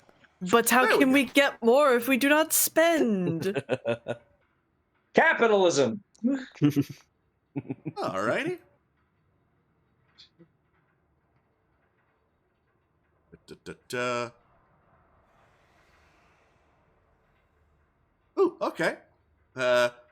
So this is going to actually get you 2 different guides throughout the day, and you can choose one or both, or neither, if they don't strike your fancy. All right. So, the first one, as you, I'm assuming, exit the co-op, having done some shopping. Mm-hmm. You pass by. Well, unfortunately, not pass by. You bump into a small halfling woman who was doodling something on a piece of parchment.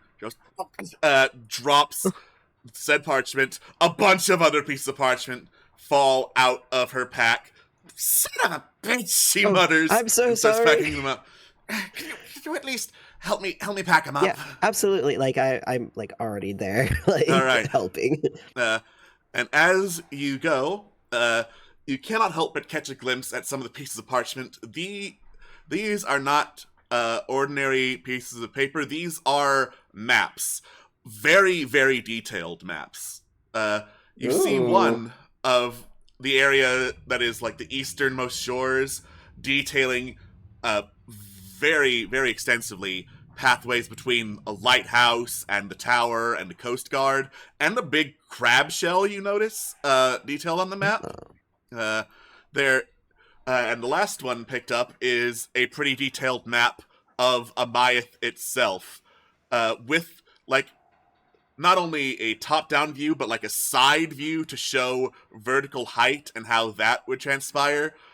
It's clear that this woman knows her stuff. As you pick up the map, she rolls them up, puts them back in the scroll, dusts herself off.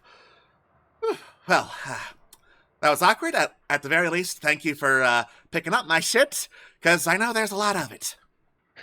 Yeah, and pardon me for any boldness, but your maps are really impressive. Thank you. They better be. I spent rather a lot of time learning how to do them. And your work absolutely shows. Did anyone end up coming with me to like find people out of character? Or am I just like alone? Or are we like a group? I don't know. I think we since we exited the co-op or something. Yeah. Anyone who's exited the co-op, yeah. If you've exited the co-op, you're close enough to to see and talk to this woman. Yeah, I got my oil, so I'm here. Okay. Yeah. Well, if you don't mind me asking, are these all of like Sedaria, or do you have maps of other lands as well? Mostly Sedaria. I tried to do some other ones, but kinda stuck here on account of the ships I've tried to sail out of here. Got attacked by a giant crab. Yes, probably not the safest way to exit a country. Then, Yeah. I'm very sorry to hear. Megan says crab bad. Crab bad, yes. Crab very bad. Thank you. Yeah.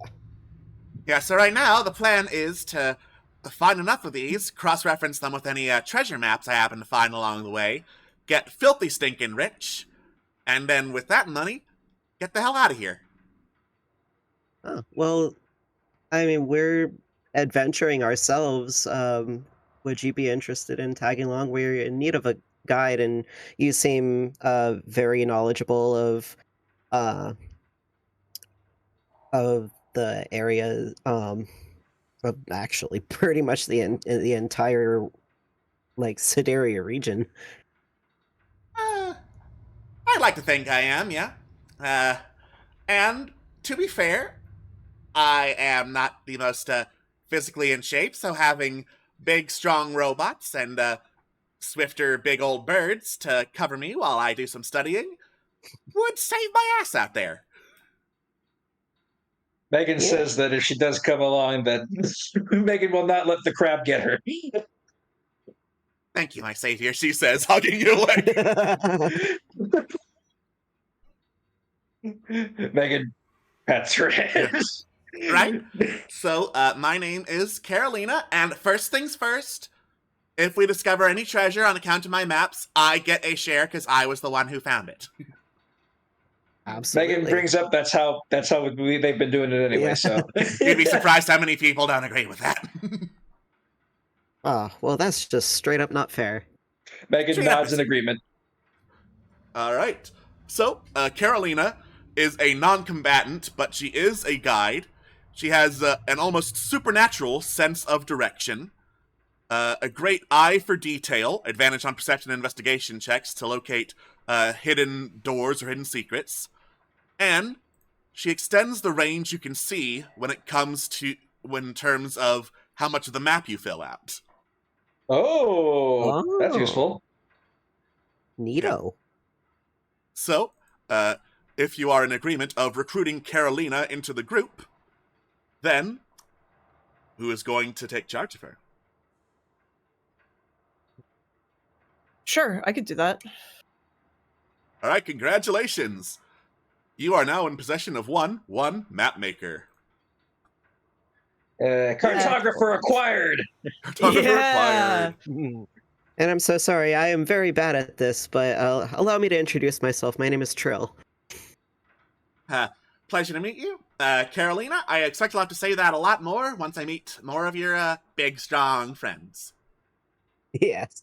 Megan leans down, points to her shoulder blade where the faded writing is. Carolina stares at it for a while, pulls out one of her maps, starts scribbling on it. I see. Yeah, I see. Got it. Megan. Excellent.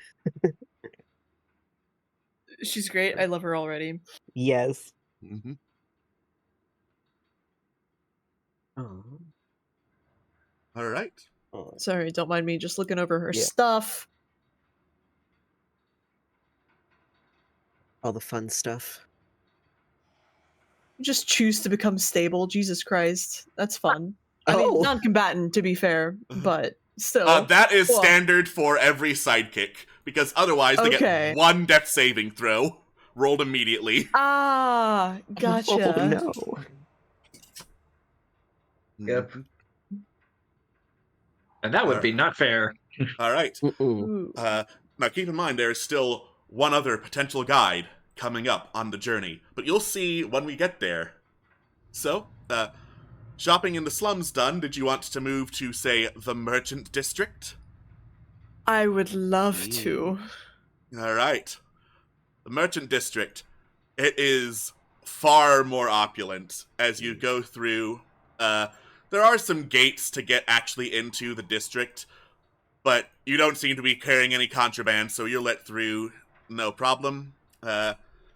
And most obviously, places for money to exchange hands. There is a pawn shop, so labeled the Perfect Stone Pawn Store. There is a bank and exchange, which, is for money in general. And the Running Spoon Cafe was where you last sold your various artistic items, which in this case were casks of wine. Not casks of wine, bottles of wine. Casks would have gotten you a shitload of money. I wish it was casks. Be mildly larger, yeah, exactly. Yeah, Perfect Stone seems like the place for me. All right. So you enter the Perfect Stone. There's a little ding, ding, ding, harmonizing, actually, series of bells, very small bells, as you push open the door. And an older-looking gentleman with bright white eyes, kind of cracked porcelain skin, small feathery wings on his back, and long platinum blonde hair, turns, hearing the bells, and is like, Oh, hello there. Welcome to my humble little trinket shop. How may I be of service? Yes, actually. Picked up a certain something that I think is worth a little bit. Wanted to perhaps sell it and see what you have in exchange as well. Oh, yes, of course. Let me see. And you show the gilded decanter. He puts on Yeah, this- which I will cast Distort Value, which is just a verbal component, so that's hidden-ish. All right. Consume spell slot, do not place template, kablam. Okay. It's a cool cup, I promise. It's a real cool cup. It's You gotta very believe neat. I'm just gonna privately make a check here. Of course. It won't let me. That's weird. It's okay, I won't look. Okay, plus this number.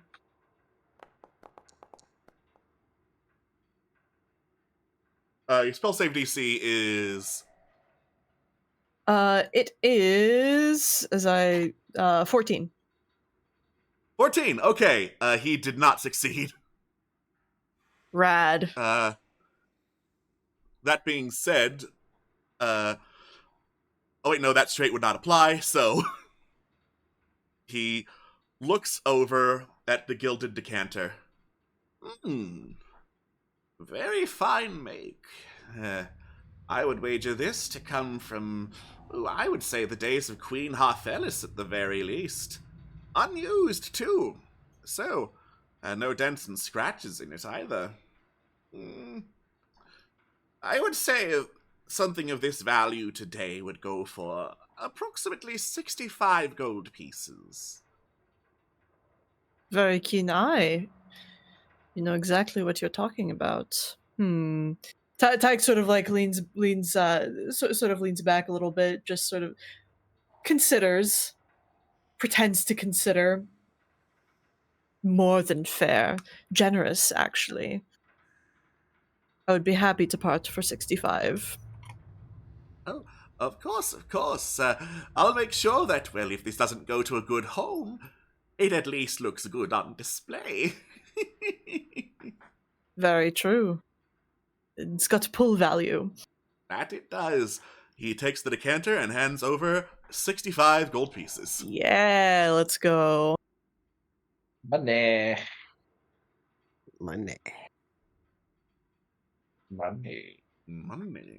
We've got to have. Money. Right. All right. And we don't have to split with Carolina yet, correct? Carolina looks over longingly at the gold pieces, but eventually sighs and is like, fine, you can keep them. That's 1, 2, 3, At 4, least 5, 6, 7, 8. Can I at least get the leftovers if it doesn't split evenly? Sure, that's fine by me. I guess it's yes. Very hurriedly. All right. For everyone, 8 gold, 1 silver, 2 copper, and then the remainder is 4 copper. All right. I will also slap it in the in-call. All right. So let's. Where is the money? There it is. Let's see. The money is everywhere. Where is the money? What? All right. Let's see.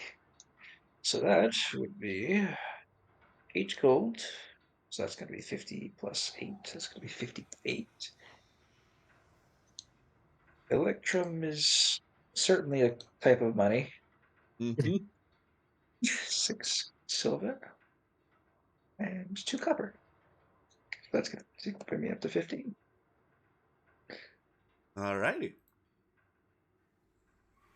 Now, were there any other trinkets of mine you had interest in, or is it just a matter of selling for today?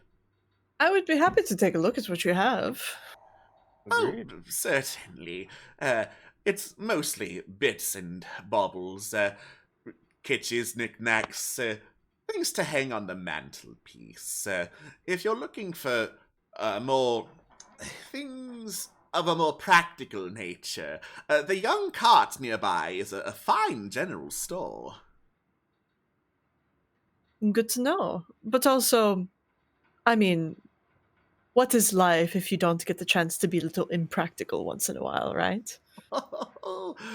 Spoken true, spoken true. The pawn shop is a trinket store, so essentially, it's selling trinkets that you could find in the player's handbook. Okay. Let me pull those up real fast. For Because I might instance- actually buy one. Oh goddamn! I rolled a 100. Oh! Oh, What's on a 100? A metal urn containing the ashes of a hero. Someone pawned Mima?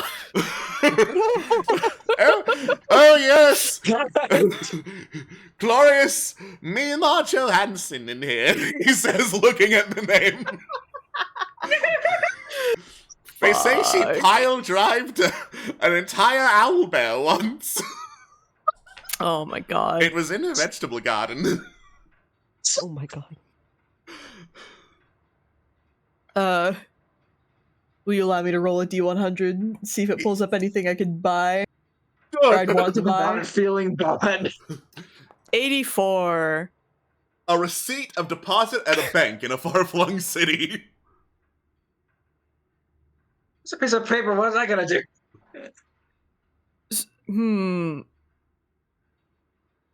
Is it on a different continent, is my question.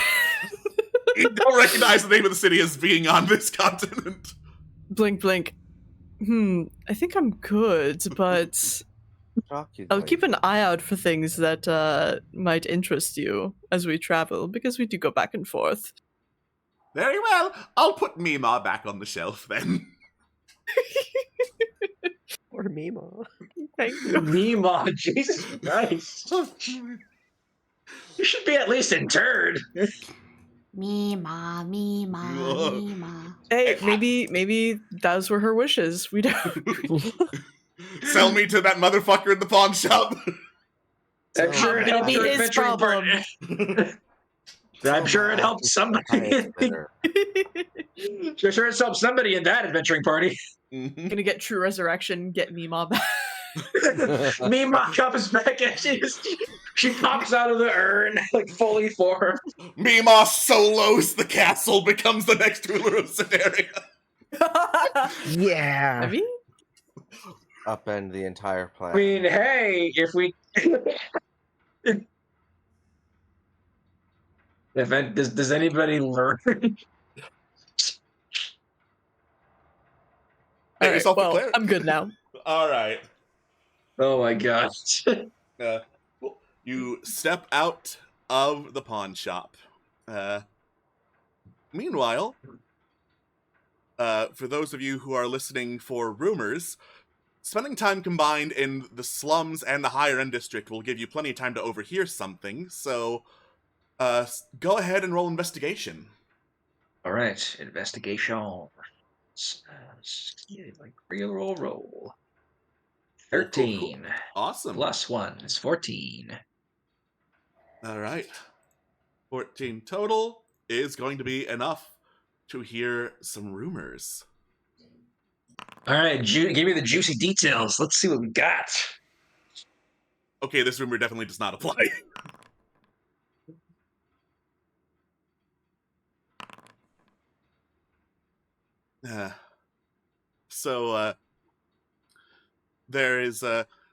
There's a couple sitting on a bench in the merchant district, talking to themselves.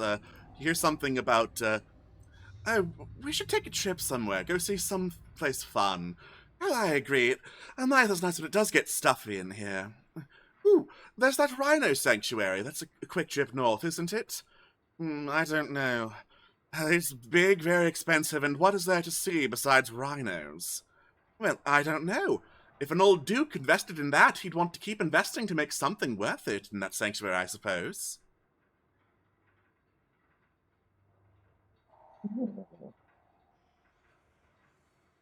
Maybe more than just rhinos in the rhino sanctuary. Something I'm gonna relay to the others. Fascinating. Hmm. A secret rhino hiding place, says Carolina, noting that down with incredible interest. Sedane's head is very much perked out of intrigue. Oh yeah. Megan reminds the party that we did indeed run into a rhino. This is also to catch up Carolina. Oh yeah, where Helena casually mentioned the rhino sanctuary. Yes. Yes. Fascinating. An evidently she very knows the Jew. expensive rhino. Yeah. We'll have to ask. We will. All right. So that is that rumor done.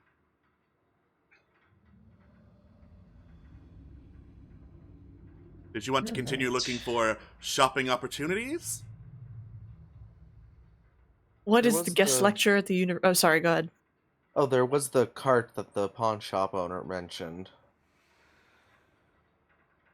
Oh, yes. For the general Yeah. goods. Yeah, the general store.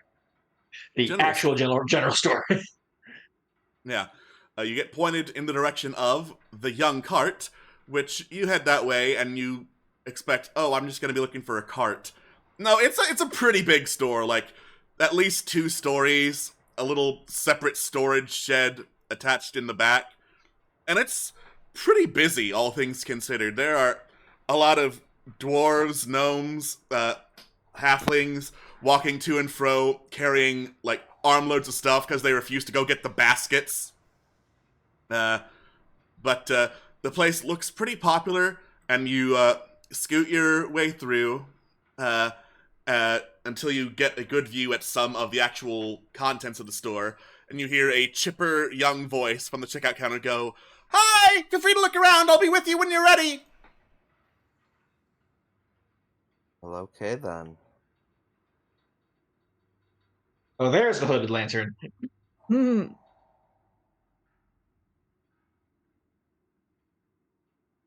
Ah, an abacus. A 2-person tent. Oh ho ho! What if they were tent mates? Oh my Oh my god! God, there what if they were Oh my tent god, they were mates? tent mates. They were tent mates.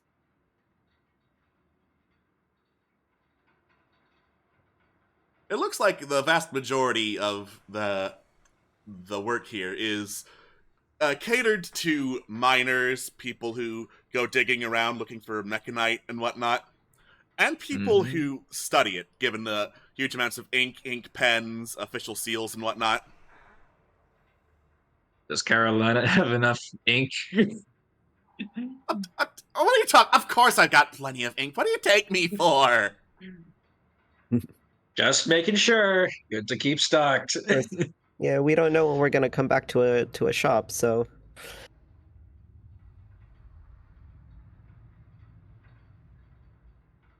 Okay. Well, if she needs ink, she can borrow some of mine. Yeah, for sure. There's more oil. A lot I more have oil. enough oil. It's fine. Yeah, there's plenty of more oil. Yeah, I'm good. I don't need this. Yeah. All right. So, having determined that you're good, you head out of the young cart and you hear, "Bye, have a nice day!" from the checkout counter. The young woman Sedane running it just appears to be... Yeah, sorry, go ahead. Sedane just like goes back and just waves happily back at the one who's running it.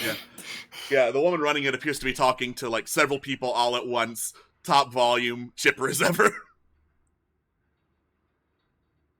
So you do.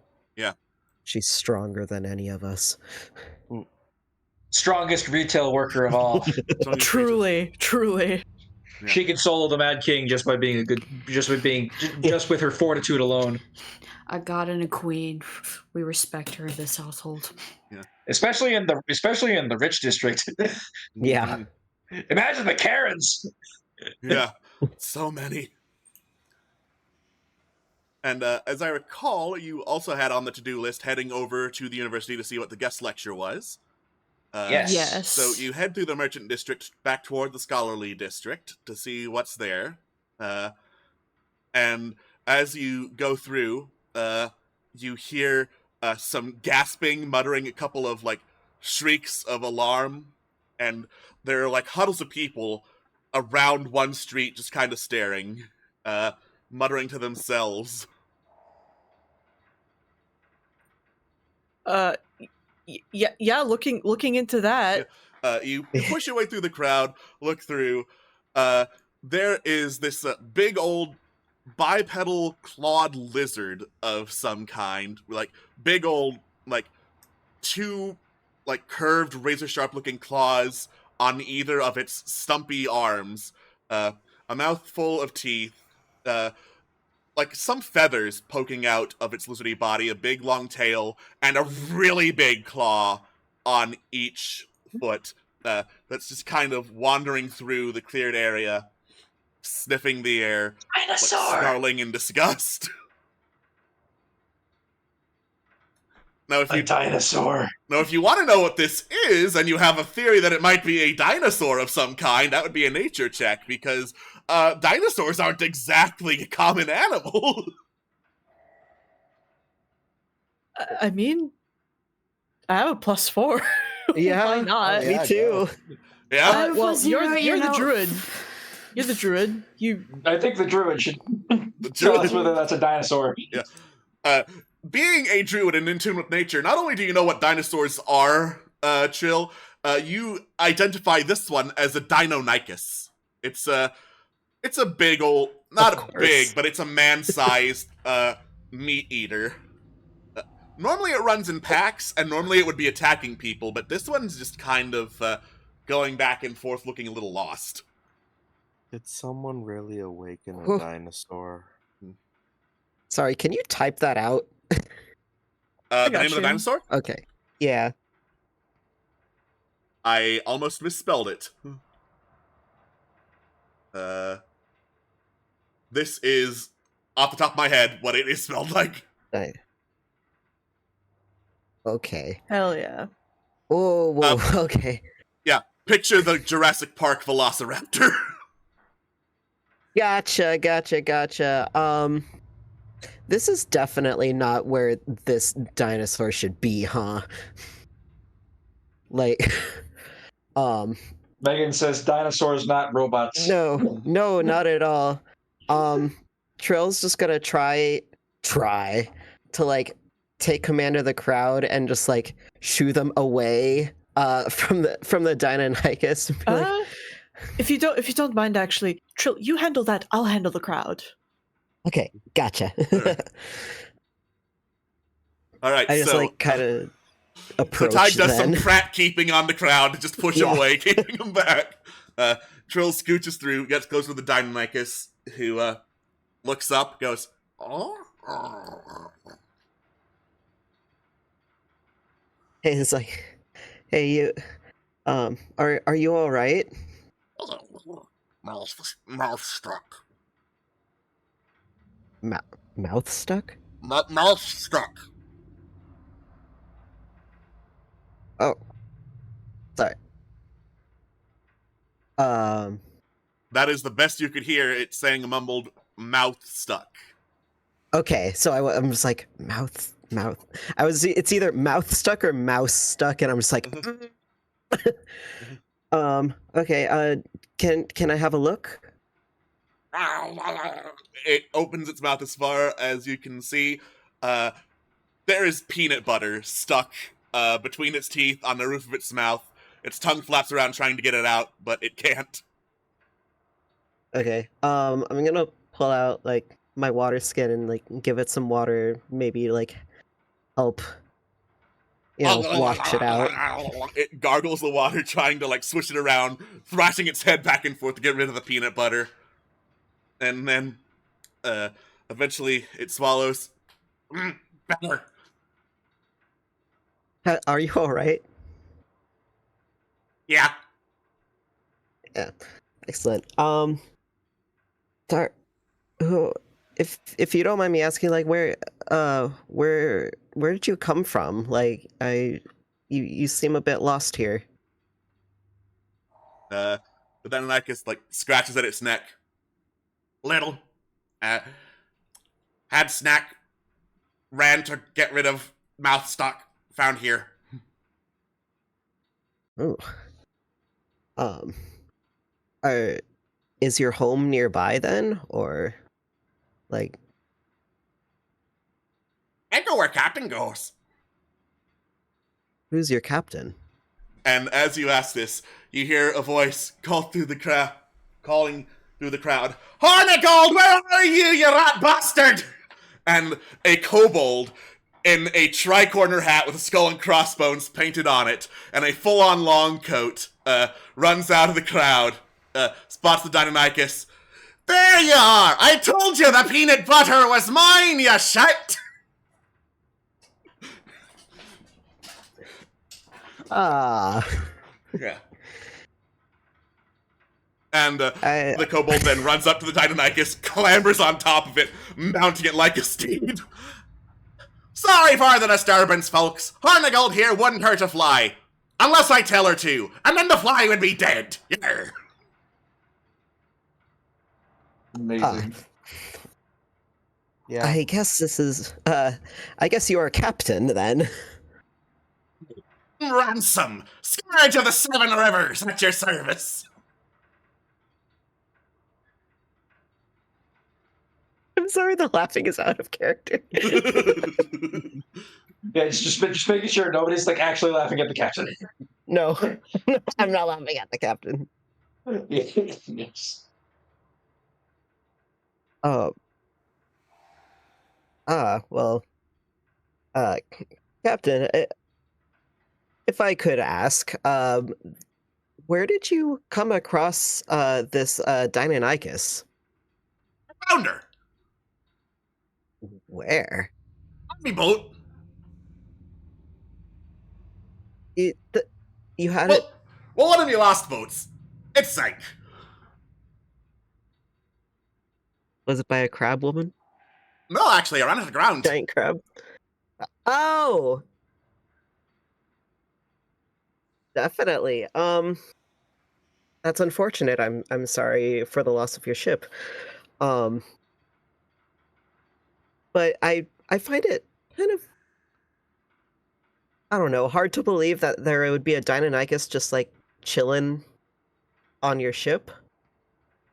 Like there must be some place they originated from. Well, me best guess, maybe Rackham found her. Rackham, is Rackham part of your crew? Hey! Oh, there he is now. You hear the screech, and a pretty large size, what looks like a great horned owl, swoops through the air right past your shoulder and perches on Captain Ransom's shoulder. The owl then rotates its head to look at you, screeches again, and as you do, you see it doesn't have, like, it does have a beak, but inside its mouth there are rows of sharp teeth. Oh. Hi, this is Rackham. Needs to be eyes and ears when I'm busy steering the ship.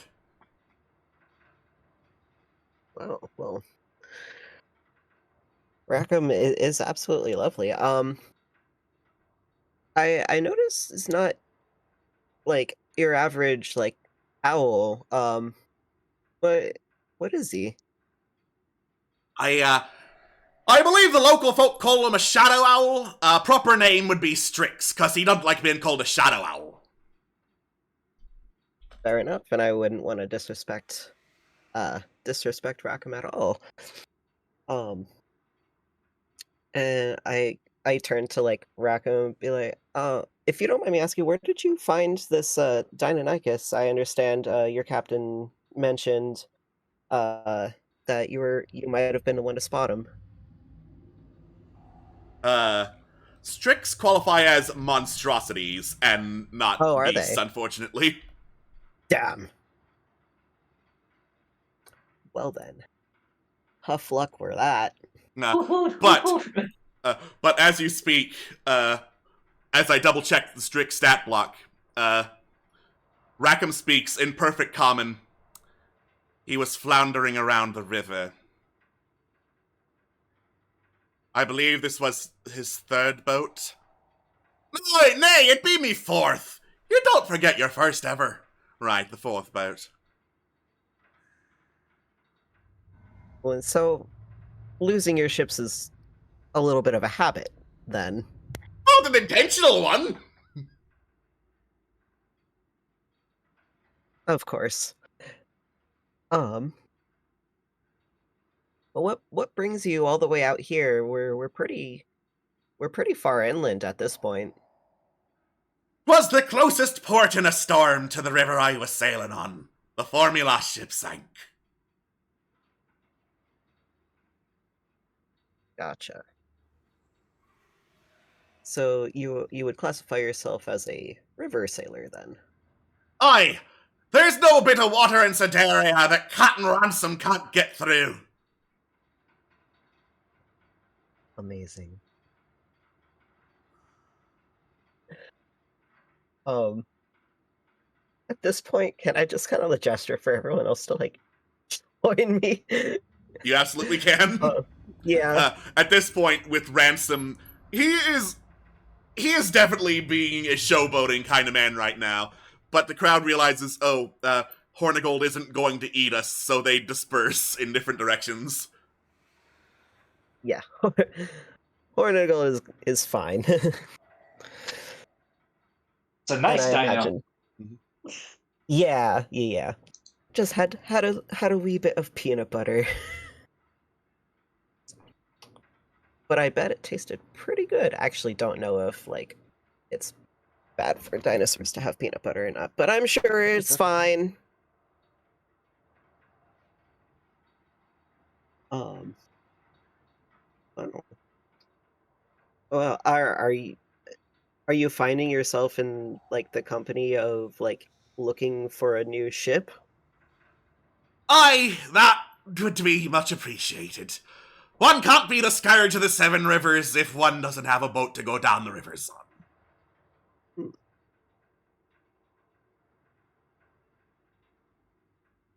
I wonder. Do they even like have like a ship right here, like in Amaranth? Yeah, how far away is the nearest river? How far away is the near? Not far, actually. Okay. Like, feasibly, he could have been on a river and close to a Mayath. Because you did go by a lake. You circled the lake to get to and from the clock tower. Mm-hmm. And that had rivers connecting to it. There were. So are you like, I don't know, looking for companionship, work? Like, what is going on A motley here? crew? Perhaps? Ah, I see. Aye, there be a lot of landlubbers, and I figure in between being the scourge of the Seven Rivers, I could be a tour guide. Here's our guide. I was hoping so. There's our guide. I was hoping so. I I'm just love like, this guy. This guide?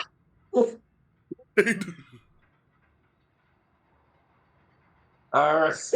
So tell us about our piratey friend here. Alright, so, What are your qualifications? well, as you can see, I'm pretty good at handling a crew already, says Captain Ransom, gesturing to both Hornigold and Rackham. They follow me every command, loyally into battle even. And, what's more, even if I have, a little bit of trouble swinging a sword around, once I get me sea legs and I get on a boat, there's no better sailor in the Seven Rivers. Translation. Ransom is fantastic if you have a boat and is very good at repairing and using water vehicles. He is also very difficult to knock prone on account of his sea legs. Ooh. Yeah. He, Rackham, and Hornigold act as one entity in total. And when he uses multi-attack, that's basically both Rackham and Hornigold attacking. Plus, if feasibly near a source of water that is feasibly big enough to hold piranha, he can summon piranha and launch them as projectiles from the water. Oh my god. It's That's ridiculous. amazing. Hey, maybe. If does the water have to be fresh? It does not have to be fresh. There is Okay. in D&D a species called quippers, which is basically colder water piranhas. All right. This might be a helpful character to have around if we ever do go get around to fighting that crab. Yeah. True. Mhm. That's a very future problem, I think. Like, far Yes. future. Yeah. That is a far future problem. But we also got to roll this guy. Mhm. I guess my question is, are we planning on doing, like, stuff near the water? Can we look at the map real quick again? Yeah. Yep. Thank you. There's a big river leading up to the next tower. It's awful Yeah. close to the castle, though. It is close. It is close to the Yeah, I'm castle. just like, Yes. I don't know about that. Yeah. So let's. Yeah. I mean, were we gonna move on to the next tower, or are we gonna explore more like local things like the Rhino Sanctuary, or like going Those like, are towards very the good questions. jungle and stuff? Those are very good questions. But since we're over time, let's say Oh, we are. those are questions well- we can decide on the next adventure. Yeah, we'll put a Sounds pin in that. good. Yeah. All right, we'll put a pin in getting the second guide. That is Captain Rackham. Captain Ransom, rather. Rackham's the owl. Yeah, but we will determine this and many more things next time on Legends of the Wildlands here at D6 Tricks. Thank you all so much for joining us. Thank you for playing. We're going to head into the post show now. Those of you on YouTube, too bad you won't be able to see it. Haha. And we're just going to hang out and talk whatever. It may be the Game Awards. Because, hey, the Game Awards were the today. Game Awards. Yeah, Oh boy, were Yes. those words about the Game Awards. yeah. But we will see you all next time. Bye-bye, everybody. Goodbye. Bye. See ya.